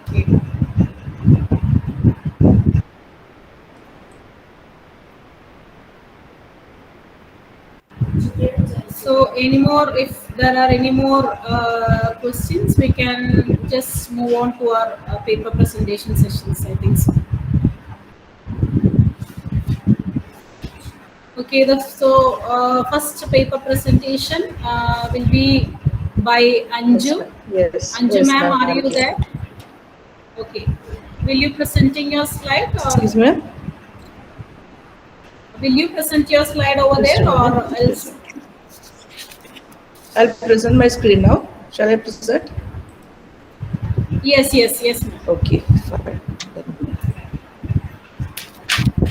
So for Sujata ma'am, it is the first paper presenter is Anju TR from Newman College. Okay, I think my screen is visible right now. Yes, yes. Okay. Good afternoon, everyone. The paper which I'm presenting is Experiential Learning in Higher Education to Promote Problem Solving and Critical Thinking. And this paper was contributed by two other colleagues of myself, Dari John and Simi NJ, who are the criteria 2 coordinators in our college. So coming to experiential learning, I'm quite aware that most of you will be very familiar and will be practicing this methodology in our classes. And as you all know, it is an approach of engaging our students or our learners in any sort of direct experience. But of course, there is a slight difference between hands-on experience and experiential learning, which typically lies in the process called focused reflection. So when something happens, when you are experiencing something, until and unless the student or the learner get the capability to reflect what has been experienced, we will not categorize it as an experiential learning. And of course, since it is a learning, you need to reflect it, identify that, generalize it, and also they should be capable of applying it somewhere. And we should also be capable of assessing their learning. So that's why we have a lot of process in the experiential learning. First step is experiencing, where we are giving them some real life experience. It can be a field-based experience or it can be a classroom experience. And then the student should be capable of reflecting it and should analyze and generalize from it. And most importantly, they should be capable of apply it to their uh, learning process.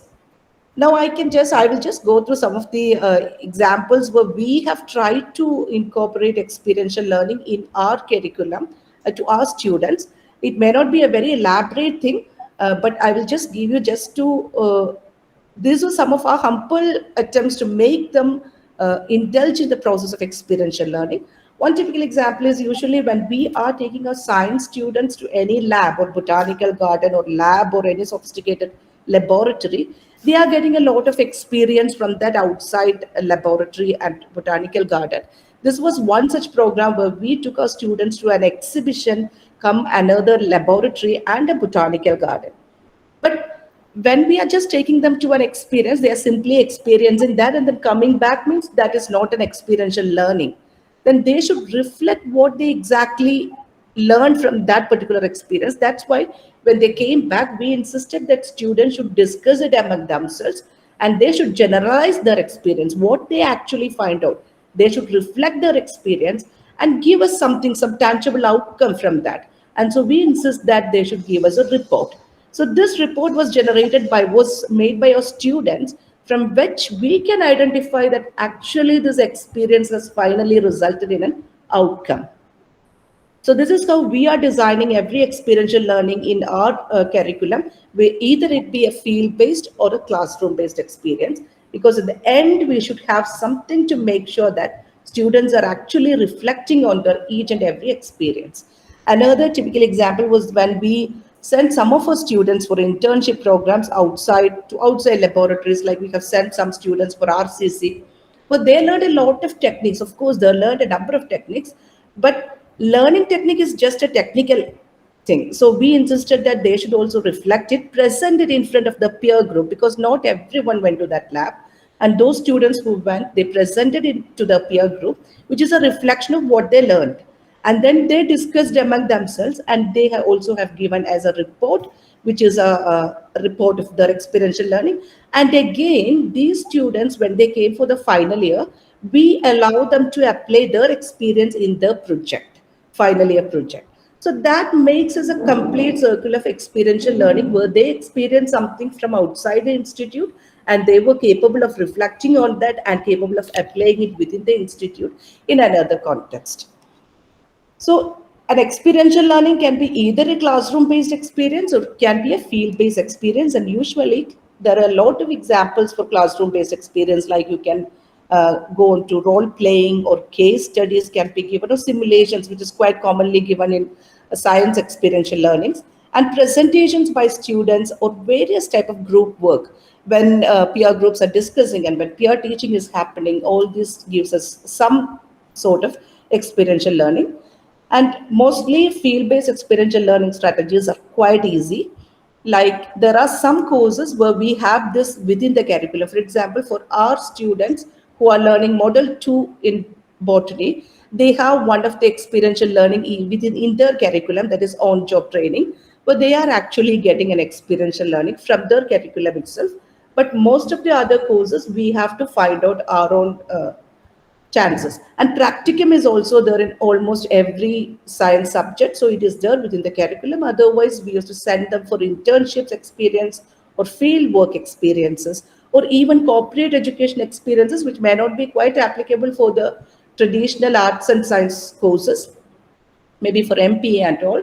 Service learning experience, which is quite usually carried out by most of the colleges like us, and student teaching is another type of experiential learning. So all the student teaching, when it comes to field based, we intend that students should be teaching at some other institute. For example, in our college, our undergraduate students of literature students used to teach underprivileged students at schools. So that is an experience of their own learning, reflection of their own, and they are extending it into another community who are less privileged. So experiential learning, actually, we can inculcate this experiential learning concept in different perspectives depending upon what can be derived from each subject area. And coming to experiential learning, as it is a learning thing, every learning needs to be assessed by a proper assessment method. And so, since experiential learning involves reflection and generalization, assessment is quite easy. Usually, we used to have, it might be a presentation of the learning experience, or it might be a report or a write-up, or even a product or a prototype which is being developed by the student, and an article submission, or we can even go for an oral evaluation. We can just orally ask them about their experience, which can be assessment methods. But since it is a learning experience, we need to assess it and mark it to the outcome. So as I have told you, there are various forms of outcomes. We can assess it in various forms. Typical example is when our students are doing their projects, usually we used to assess this. It's a typical example of experiential learning where students are doing project hands-on, and they are reflecting it, they are analyzing, and they are finally reporting it as a project report like this, which we used to submit it to our university. And this can be assessed. This is actually assessed by every external who is coming to assess our students for the project evaluation. But beyond this, we can even think about giving them more experience. For example, when this particular project has been converted into a paper or a publication, and when the students are given the due authorship credits, then it becomes another sort of experiential outcome where the students are actually getting a bigger outcome than the usual curricular outcome, and they can actually use it for the further development. This can also be done, and this simply shows that they actually can apply the knowledge into another perspective. And we have even done that in our to our students, and there are many other options where we can actually make this experiential learning into a better options where our students can get benefited to the maximum. And so we can just conclude that experiential learning actually should be something which will assist the students in reinforcing their content learning, but it should be very important that the content learning should be very clear. It means you cannot just send a student for an experiential learning without having a very clear-cut content learning. So first, the teacher should ensure that the learner should have a very clear content learning, and then they should direct them for an experiential learning. Because during experiential learning, students should experience, students should reflect, and students should apply. It is not teacher is defining the thing. It should be students should identify the thing. That is why we used to ensure that experiential learning should target a holistic development of the learner and should help in problem solving and decision making skills. And we should ensure it while doing this when adopting the strategies. So thank you so much. Actually, I made the slides very short because it is a paper presentation. Thank you. And if you have anything to discuss, we can discuss.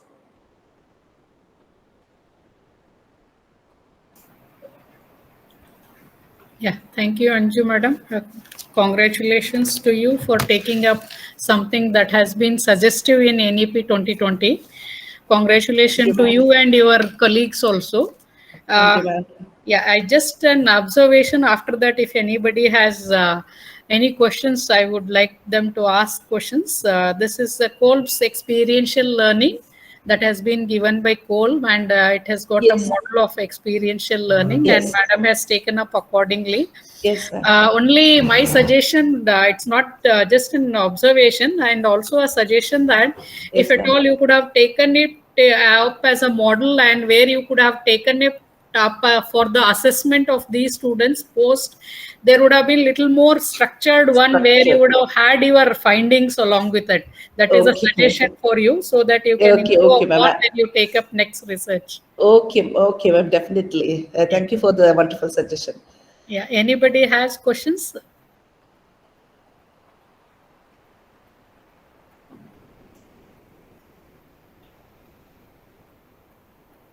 Any questions on experiential learning?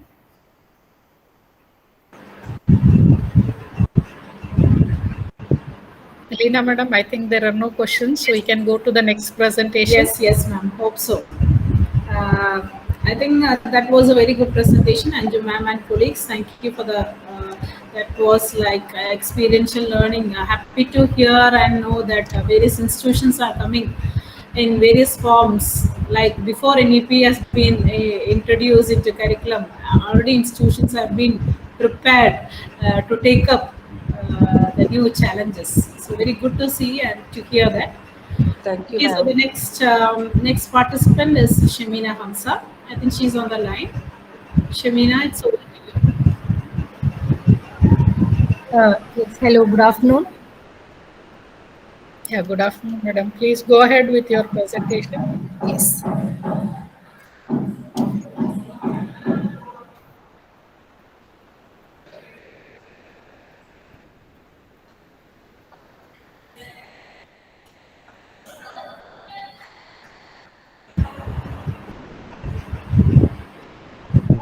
Yes, hope you can see the screen. Yeah, ma'am, we can see. Okay. Good afternoon. Once again, myself Shemina Hamza, Assistant Professor, Department of Commerce from Sacred Heart College, Devara. My research topic here today is about transforming higher education for the digital age, improving quality through post-COVID digital learning initiatives. So, as introduction, I can tell maintaining quality is a key challenge for the higher education sector system, so that we have to shape our students to compete on a global scale. And COVID-19 pandemic has fundamentally changed the way we approach education. As stated by the Kothari Commission, the country's future is shaped in higher education institutions like colleges and other universities. But very unexpectedly, to all our surprise, the year 2020 experienced a very serious outbreak of the COVID 19 pandemic, and the entire globe was immensely affected. More specifically, our education sector has been seriously impacted by the COVID 19 pandemic. And this crisis has generally instilled with lots of worries what the future may bring to our students. And now that the traditional classroom settings are no longer feasible, many institutions, including all of us, have to quickly adapt to digital learning methods. And this transformation has led to renewed focus on the quality of digital education and the need for such institutions to adapt their practices to meet the demands of our students. While this has definitely been challenging, it has also presented us with various opportunities in the improvement of quality of higher education sector. And in this paper, we will explore the ways in which digitalization is transforming higher education and how it's enhancing the quality of students, quality of learning of our students. Moving to my objectives, to explore the impact of COVID-19 pandemic on higher education and the shift towards digital learning, to identify the practices and strategies for enhancing the quality of digital learning in higher education, to analyze the key factors that influence the quality of digital learning, and to investigate the challenges and barriers that institutions face in implementing high quality digital learning programs.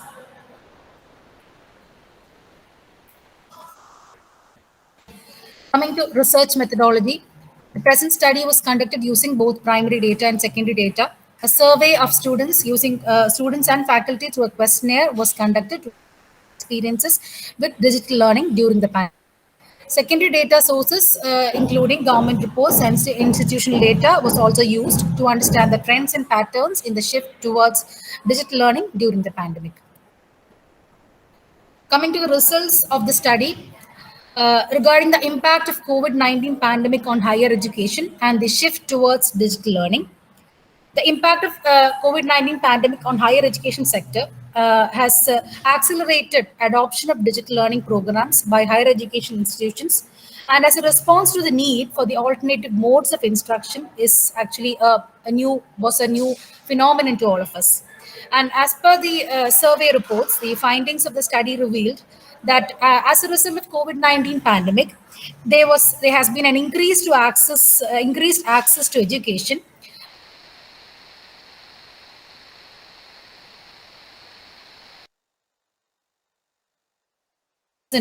Maybe the classes, due to many of their personal reasons or health issues, etc., could access education facility.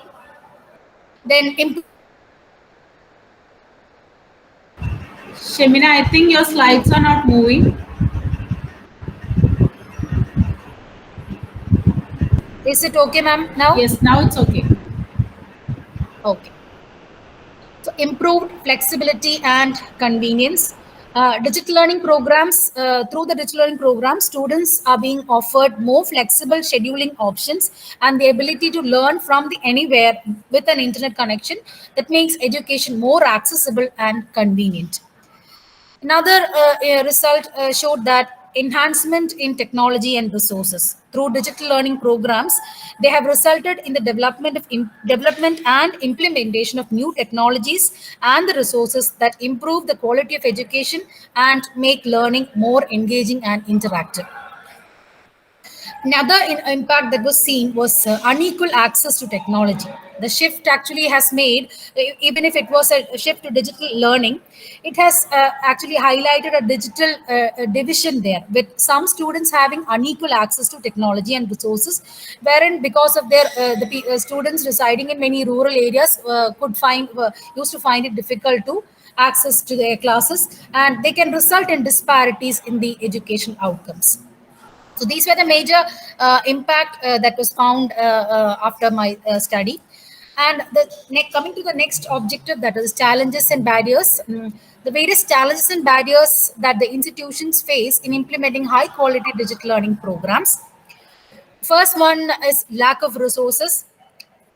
Actually, one of the biggest challenges that institutions face in implementing high quality digital learning program is that the lack of resources, both financial and maybe the human, including faculties. Maybe they used to, at the initial stages, many of us faculties found it difficult to handle these technologies.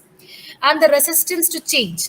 Resistance to change is another, maybe that was both from the part of instructors or the teachers and the students and all other stakeholders, because they were so much used to the traditional in-person teaching methods, and this has caused an interruption by the new technology and digital learning platforms and inadequate technology infrastructure.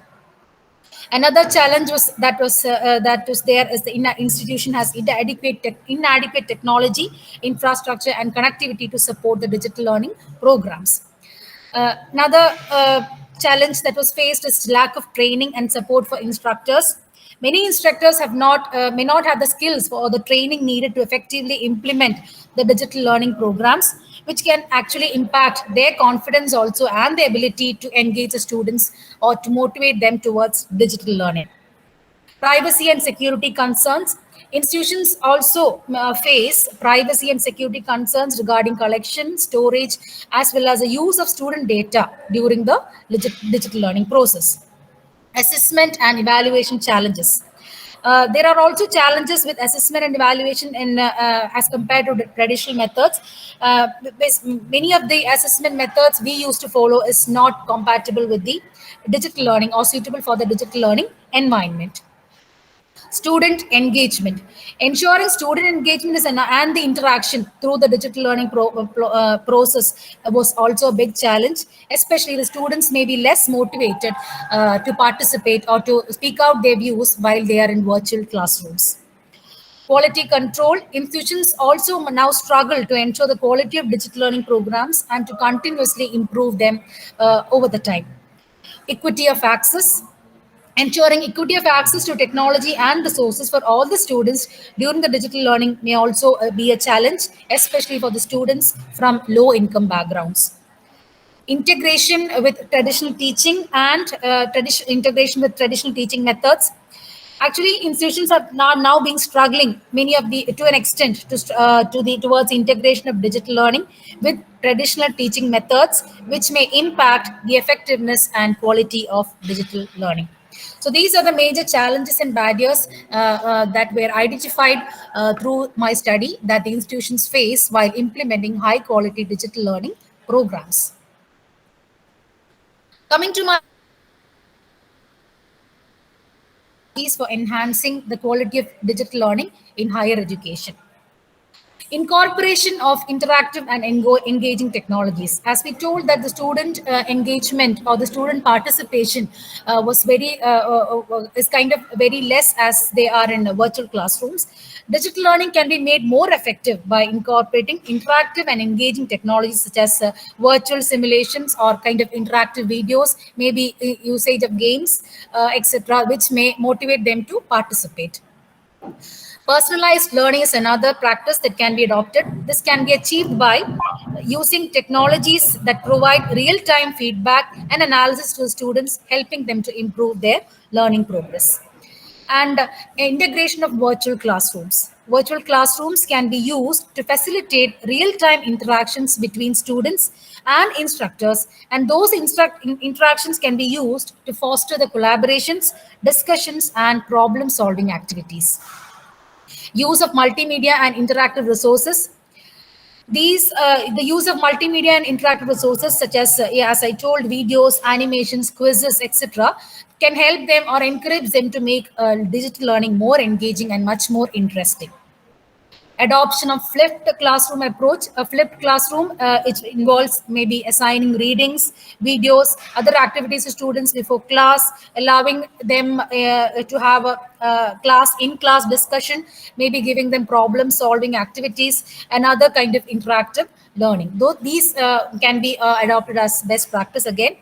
Incorporation of gamification elements, including of gamification elements like giving them points, giving them badges, or maybe such techniques can be used to increase student motivation and engagement in digital learning.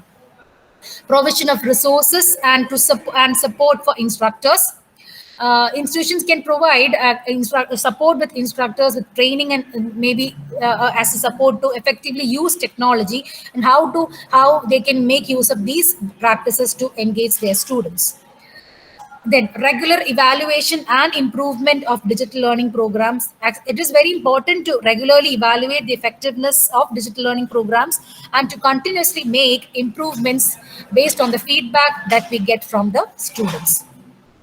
Another important best practice is about equal access to technology and resources.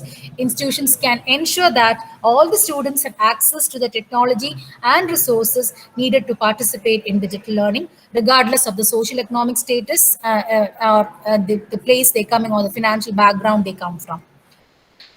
Another last one I identified was encouraging the student engagement and interaction. Encouraging student engagement and interaction through use of digital tools and resources that can help to foster a more dynamic and collaborative learning environment. So as per my objective of best practice, for enhancing the quality of digital learning in higher education. Apart from this, from the study, I could give some recommendations for higher education institutions while implementing the digital learning technology. The main important recommendation is to invest in technology infrastructure, as there was always that acted as a barrier or challenge for the institutions. They should invest in technology infrastructure and the instructors have access to technology and the resources that is needed for digital learning. Providing training and support for instructors. Institutions should provide training and support for instructors to help them more effectively to implement the digital learning programs and to engage the students in the online environment. To foster a culture of innovation and experimentation,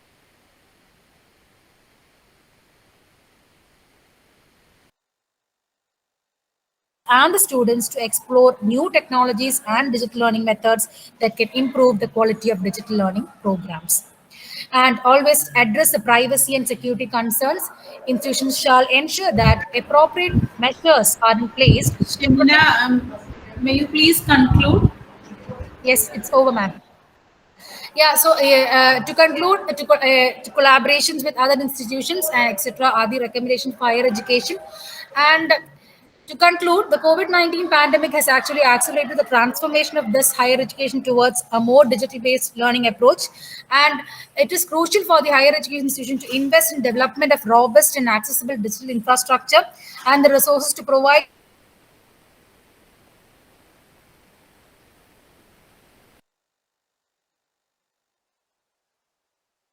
for the institution to address the challenges and barriers as mentioned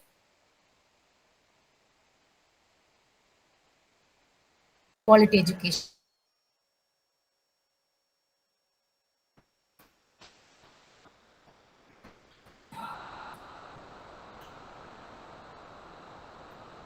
Madam concluded. Shemina ma'am, did you conclude?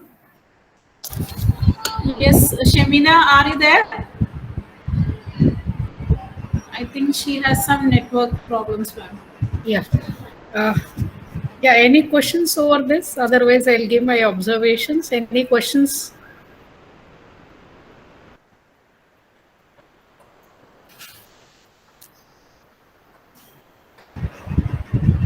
I think the slide has changed, but Shemina, Yeah. Can you hear us? So probably she has network issue, I suppose. Ah, yes. Yeah. Yes. Yeah. Hello? Shemina, yeah, Shemina, can you hear us? Ah, Yeah, yes. yeah, I had a network issue, ma'am. Sorry. Yeah. Yeah. If the participants do not have a questions, I would like to make some observations, Shemina, on your work. Congratulations for taking up this work.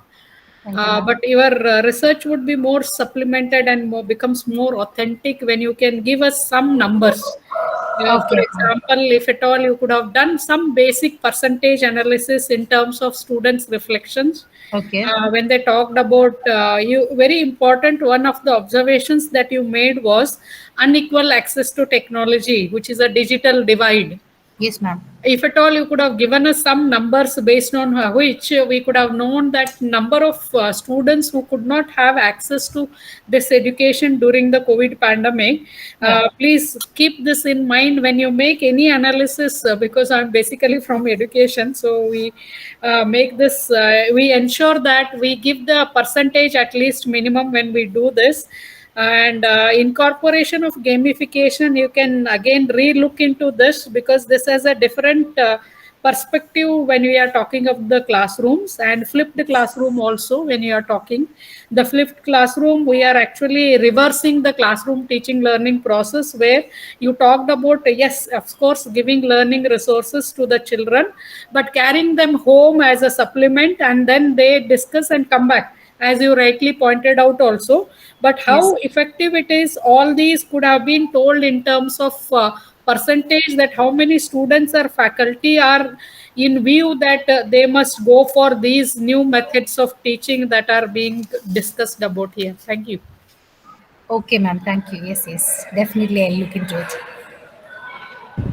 Okay, thank you, ma'am. Thank you, Shemina, ma'am, and Sudhava, ma'am. Now, next we have with us Roshan Rafi for the presentation.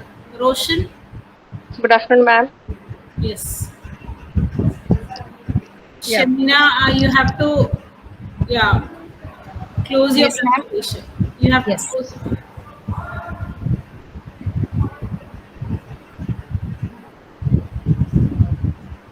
Roshan, can you present now? Yes, ma'am.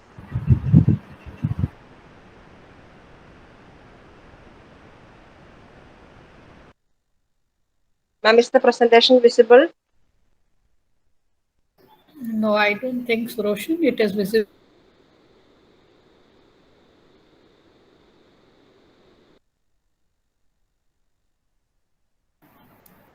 It's not visible. Reena ma'am? Yes. Roshan? Yes, ma'am. Is Yes, it yes. visible now? Yes, yes. Now it is clear. Okay, start. Okay. Good afternoon, ma'am. Good afternoon to one and all present here. Myself, Roshan Rafi, representing Department of Computer Science, Al-Ameen College. Today, I am presenting on digitalization in education. First of all, let me start my presentation by pointing the dream quote of our Prime Minister, Mr. Narendra Modi. I dream of a digital India where quality education reaches the most inaccessible corners driven by digital learning. So the purpose of my presentation includes role of NEP 2020 in education sector, key initiatives, digitalization in education, digital India challenges. First of all, as an introductory part, the NEP 2020 released by MOE strongly emphasized digital and online learning to make education accessible to every child of India. Education in India is undergoing rapid transformation. India is the home to 1/5 of world's youth and it is in the midst of a massive education reformation process. NEP Policy 2020 aims to completely transform the Indian education system and make the country a global knowledge superpower by 2030. Now, let me tell about the 5 pillars of NEP. It is the access, quality, equity, affordability, and accountability. Actually, we are here at this position between the stage of disruption and transformation.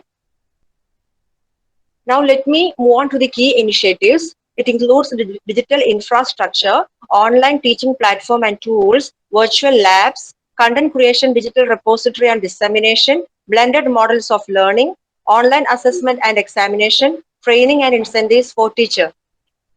Digital infrastructure. The NEP 2020 acknowledges the need for creating an open, evolvable, and interoperable public digital infrastructure in the education sector. Multiple platforms and point solutions can use this infrastructure to improve India's device penetration. Next, online teaching platform and tools. The extension of the existing e-learning platform to provide teachers with a rich set of assistive tools to monitor their students' progress. Next, virtual labs.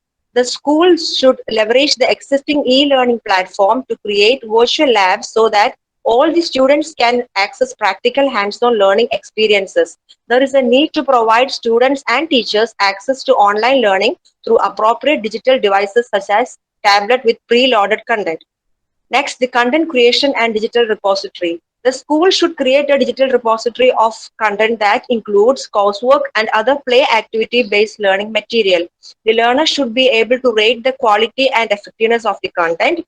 School can also use student-appropriate tools like apps and games for fun-based learning. Blended model of learning.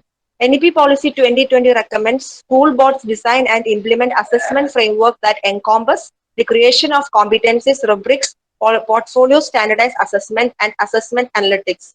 Training and incentives for teachers. The school principals and teachers must undergo rigorous training to become top-notch online content creators.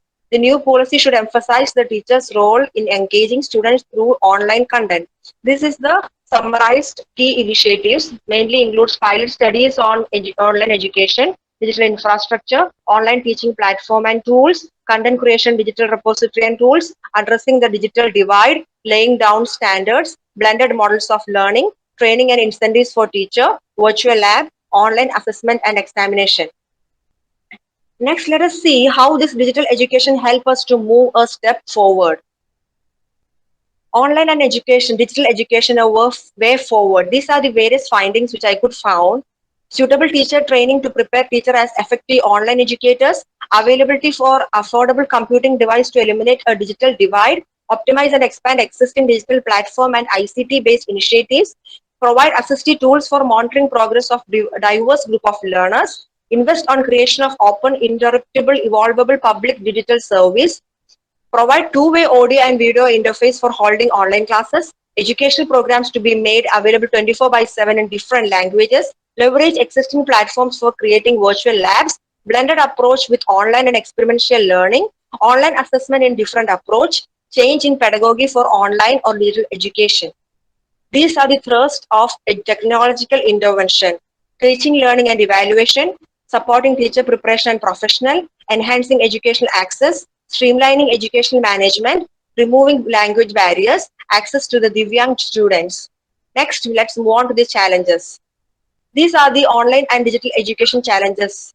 Digital competencies of teachers to meet further need, online assessment on scale, unavailability of open and public digital resource infrastructure, becoming screen-based education, limitation in delivering certain type of courses, subjects in online or digital space, bridging the digital divide. So let me conclude. Digitalization and online education have helped us survive to withstand various pandemics, including COVID-19.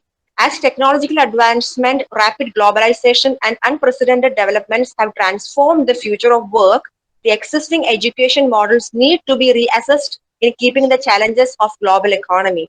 NEP 2020 recognizes the need to bridge the gap in education through technology and digitalization, but still there exist many challenges. Let's dream of a tech-driven generation who are ready to plunge into the future workforce. Thank you.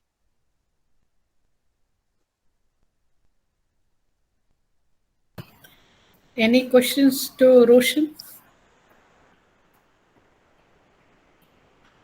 So present generation people should be able to ask her a lot actually. So Roshan has brought out a lot of initiatives of Government of India for digitalization. And you people should be able to ask her at least some of them.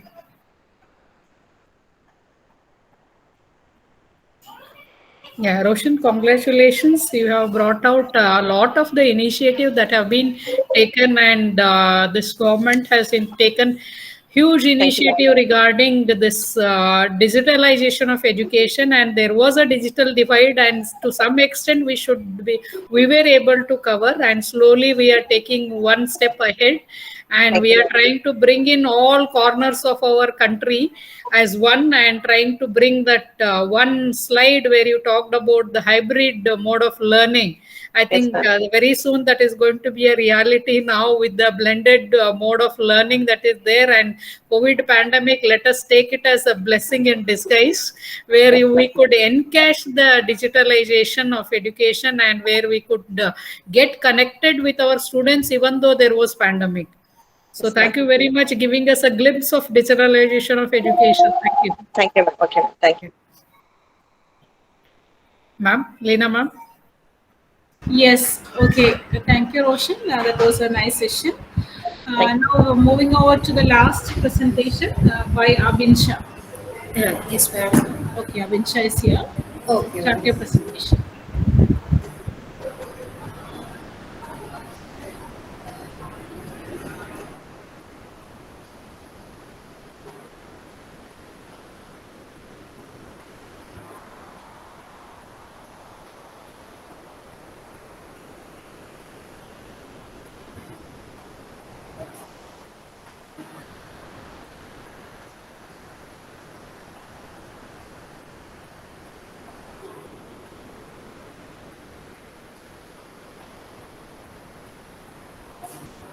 Ma'am, am I audible and visible?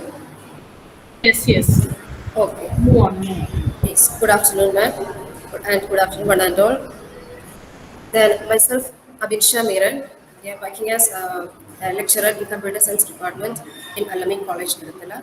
And I'm as the part of today's seminar on quality enhancement and sustainability in higher education.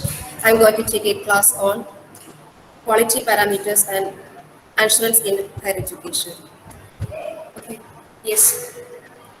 Now, first of all, I want to take a note on quality parameters. Okay. Then, what do you mean by quality? Okay. We know that. Okay. I'm going to discuss about quality parameters in higher education. Okay. Then, quality. We know that quality. Okay, we can define as it is a standard of something.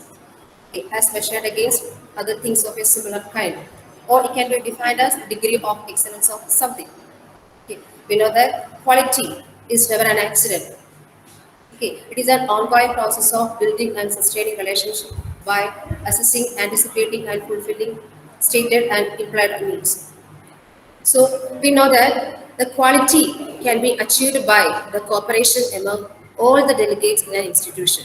Okay, when we are talking about in an institution level or in any level or in any industry, quality can be achieved by the overall coordination and cooperation among all the delegates. Okay. Then again, quality. Quality means doing it right when no one is listening. Okay, it is the word of Henry Ford. Okay, and we know that quality doesn't happen. It evolves out of the continuous effort of all the stakeholders. In the last class, Sir said, stakeholders means the partners. Okay, and quality can be defined that it is a bottom-up approach. Okay, not a top-down approach. That means that quality can be achieved from the bottom level. Okay, so it is defined as it is a bottom-up approach, not a top-down approach. And the term quality has so many definitions. According to the British Standard Institution (BSI), quality can be defined as the totality of features and characteristics of a product or service that bear on its ability to satisfy stated or implied needs. Okay. Then Green and Harvey, he defined the quality as five criteria. Okay. It is of exceptional consistency, fitness for purpose, value for money, and transformative. Okay. And other definition, Rees and Bernard conclude that the quality is a search for a universal definition of equality and a settlement of love-like relationship has been sustainable. Okay. So these all are the definitions of quality from the different point of view. Okay. Am I audible and visible? Yes, yes. No, continue, ma'am. Okay, thank you. Then, what are the different quality parameters? As we know that there are eight quality parameters. Okay. Then, first of all, policies and practices, learners profile, faculty ratio, then institutional leadership, open system thinking, institutional design, curriculum, and resources. These all are the some quality parameters regarding in an institution level. Then, according to Harvey, he's defined that, okay, as I already said, Harvey defined the quality as excellence, exceptional in the terms of excellence, perfection in the terms of consistency or flawless outcome, okay, and fitness for purpose in the terms of fulfilling a customer's requirements, then value for money and transformation. These all are the parameters according to the Harvey. Yes, this is about Harvard definition about quality in higher education. Client satisfaction, client means student satisfaction, then value added service, value for money, fitness for purpose, threshold standards, and excellence standards. So we know that quality education comes under the fourth out of 17 sustainable development goals. Yes. Then why quality is retained? Okay. It's for competition, customer satisfaction, maintaining standards, accountability, improve employee moral and motivation, credibility, prestige and status, and image and visibility. Then next we are talking about what are the different criteria for ranking academic quality. Okay. What are the different criteria for ranking academic qualities? Some of the criteria are depth and nature of coursework, students faculty ratio, then number of enrollment students, then students later achievements, facilities, library, lab, computing, etc. Then reputation or prestige of the institution, then quality of faculty members, then performance in GATE competitive exams like GATE, CAT, etc. Then accomplishments of alumni, etc. These are the some ranking of academic quality of an institution. Then next is quality assurance. Okay. We know that quality assurance, okay, it is a process. Okay. It is a set of processes, policies, it is a set of processes and policies. It can be assessed by externally or by internally. Externally by quality assurance agencies and accrediting bodies such as NAAC, NBA, etc. And quality assurance can be assessed internally with the institution. So quality assurance can be assessed by externally or by internally. Okay. And what is the definition of quality assurance? Okay. What are the different components of quality assurance? Okay. Then purposeful, exceptional, transformative, and accountable. Then, as a part of the quality assurance process, we are getting into the SWOT analysis of our institution. What do you mean by SWOT analysis? S stands for strength of the institution. Then W stands for weakness of the institution. O stands for opportunities of the institution. G stands for threats of the institutions. This is the SWOT analysis. This is, comes under quality assurance process.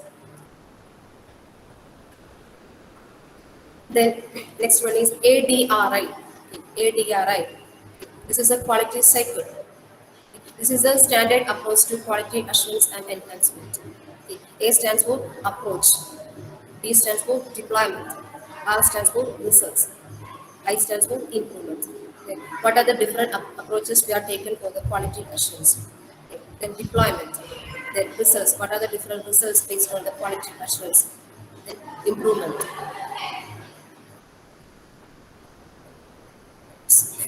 This is alignment of academic activities. Okay. What is the alignment of an academic activity? Each and every institution should have a vision and a mission. Based on the vision and vision, they should have a strategic plan. Okay. We know that strategic plan is for a longer term.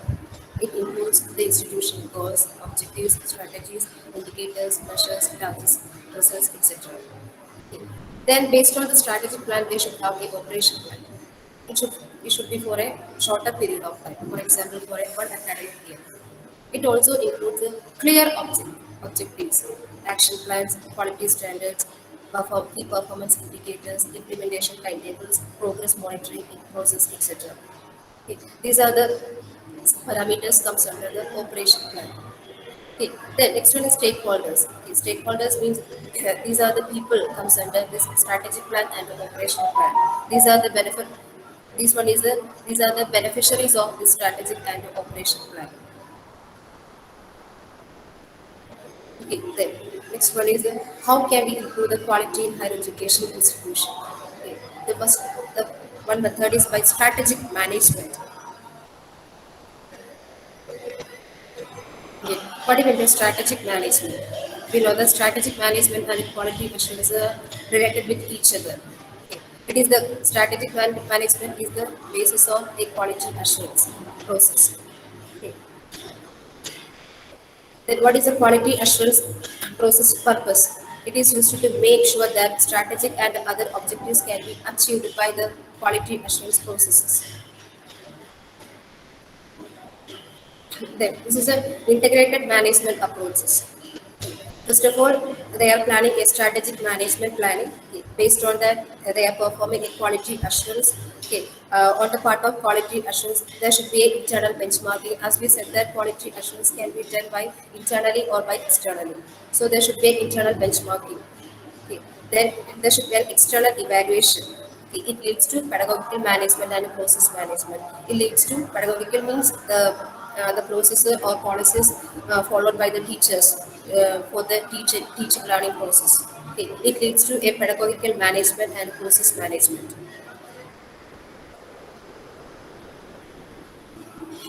Then some strategic processes. Abinsha, Yes. can you please conclude? Okay, well, okay, well. So, for a quality assurance process, there is an internal factors and the external factors. Okay, it leads to a strategic plan, and finally, it leads to an action plan. It finally leads to an HR plan and a budget.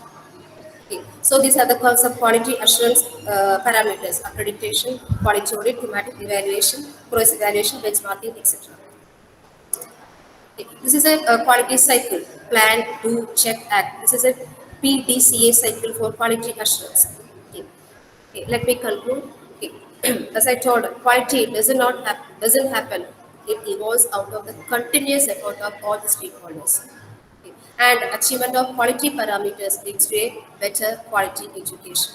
And a quality assurance is the set of processes and policies applied by internal or external authorities to ensure the quality of education.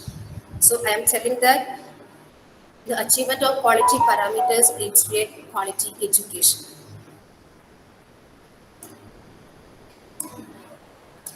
Thank you, ma'am. This is all about my presentation. Yeah, any questions to Abhinsha?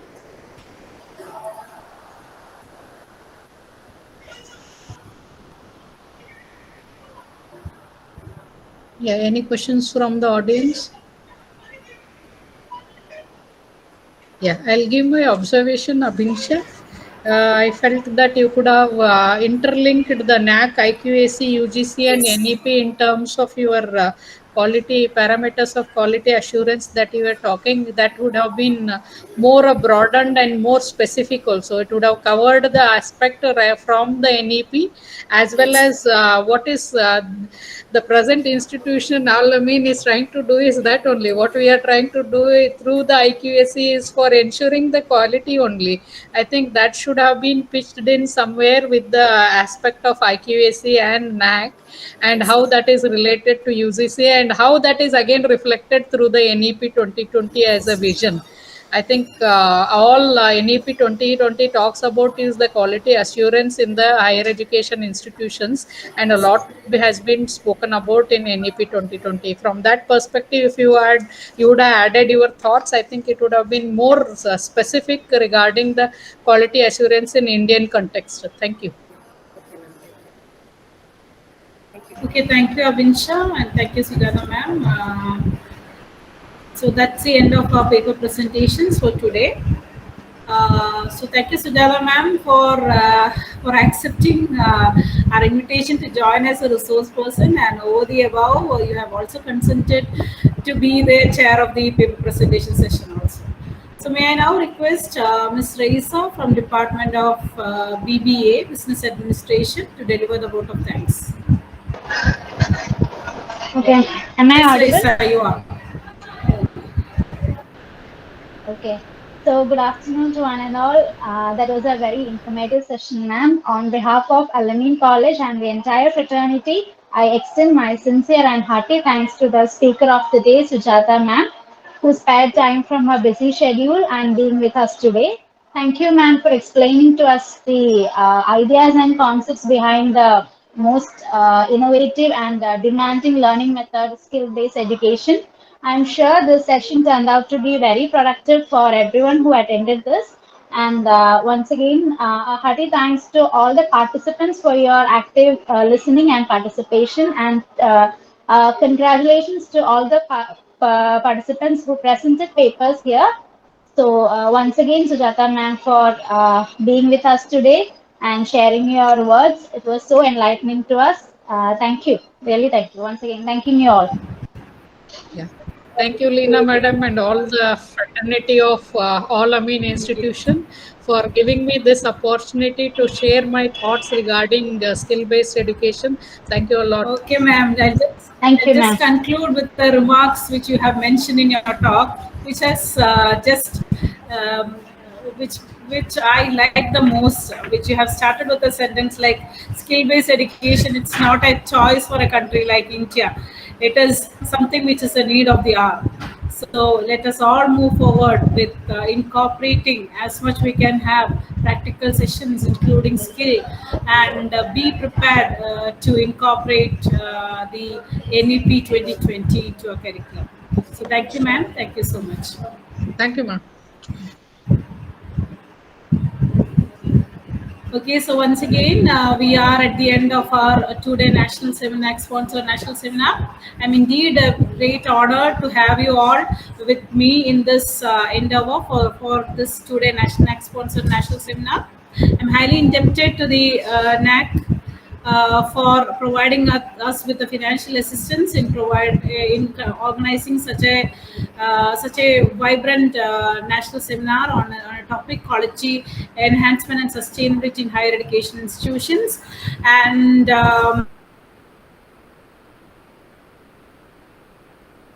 will put on accord my heartiest thankfulness to all the participants who have joined the session. So thank you once again. Thank you for joining with Al-Ameen family. I hope that all the sessions were very fruitful and has helped you to get a few insights towards incorporation of NEP and curriculum restructuring. So thank you one and all. The feedback link is there, and I think uh, all of you are have filled their feedback forms. If any queries, you can just message me in the WhatsApp group. Okay. So thank you all.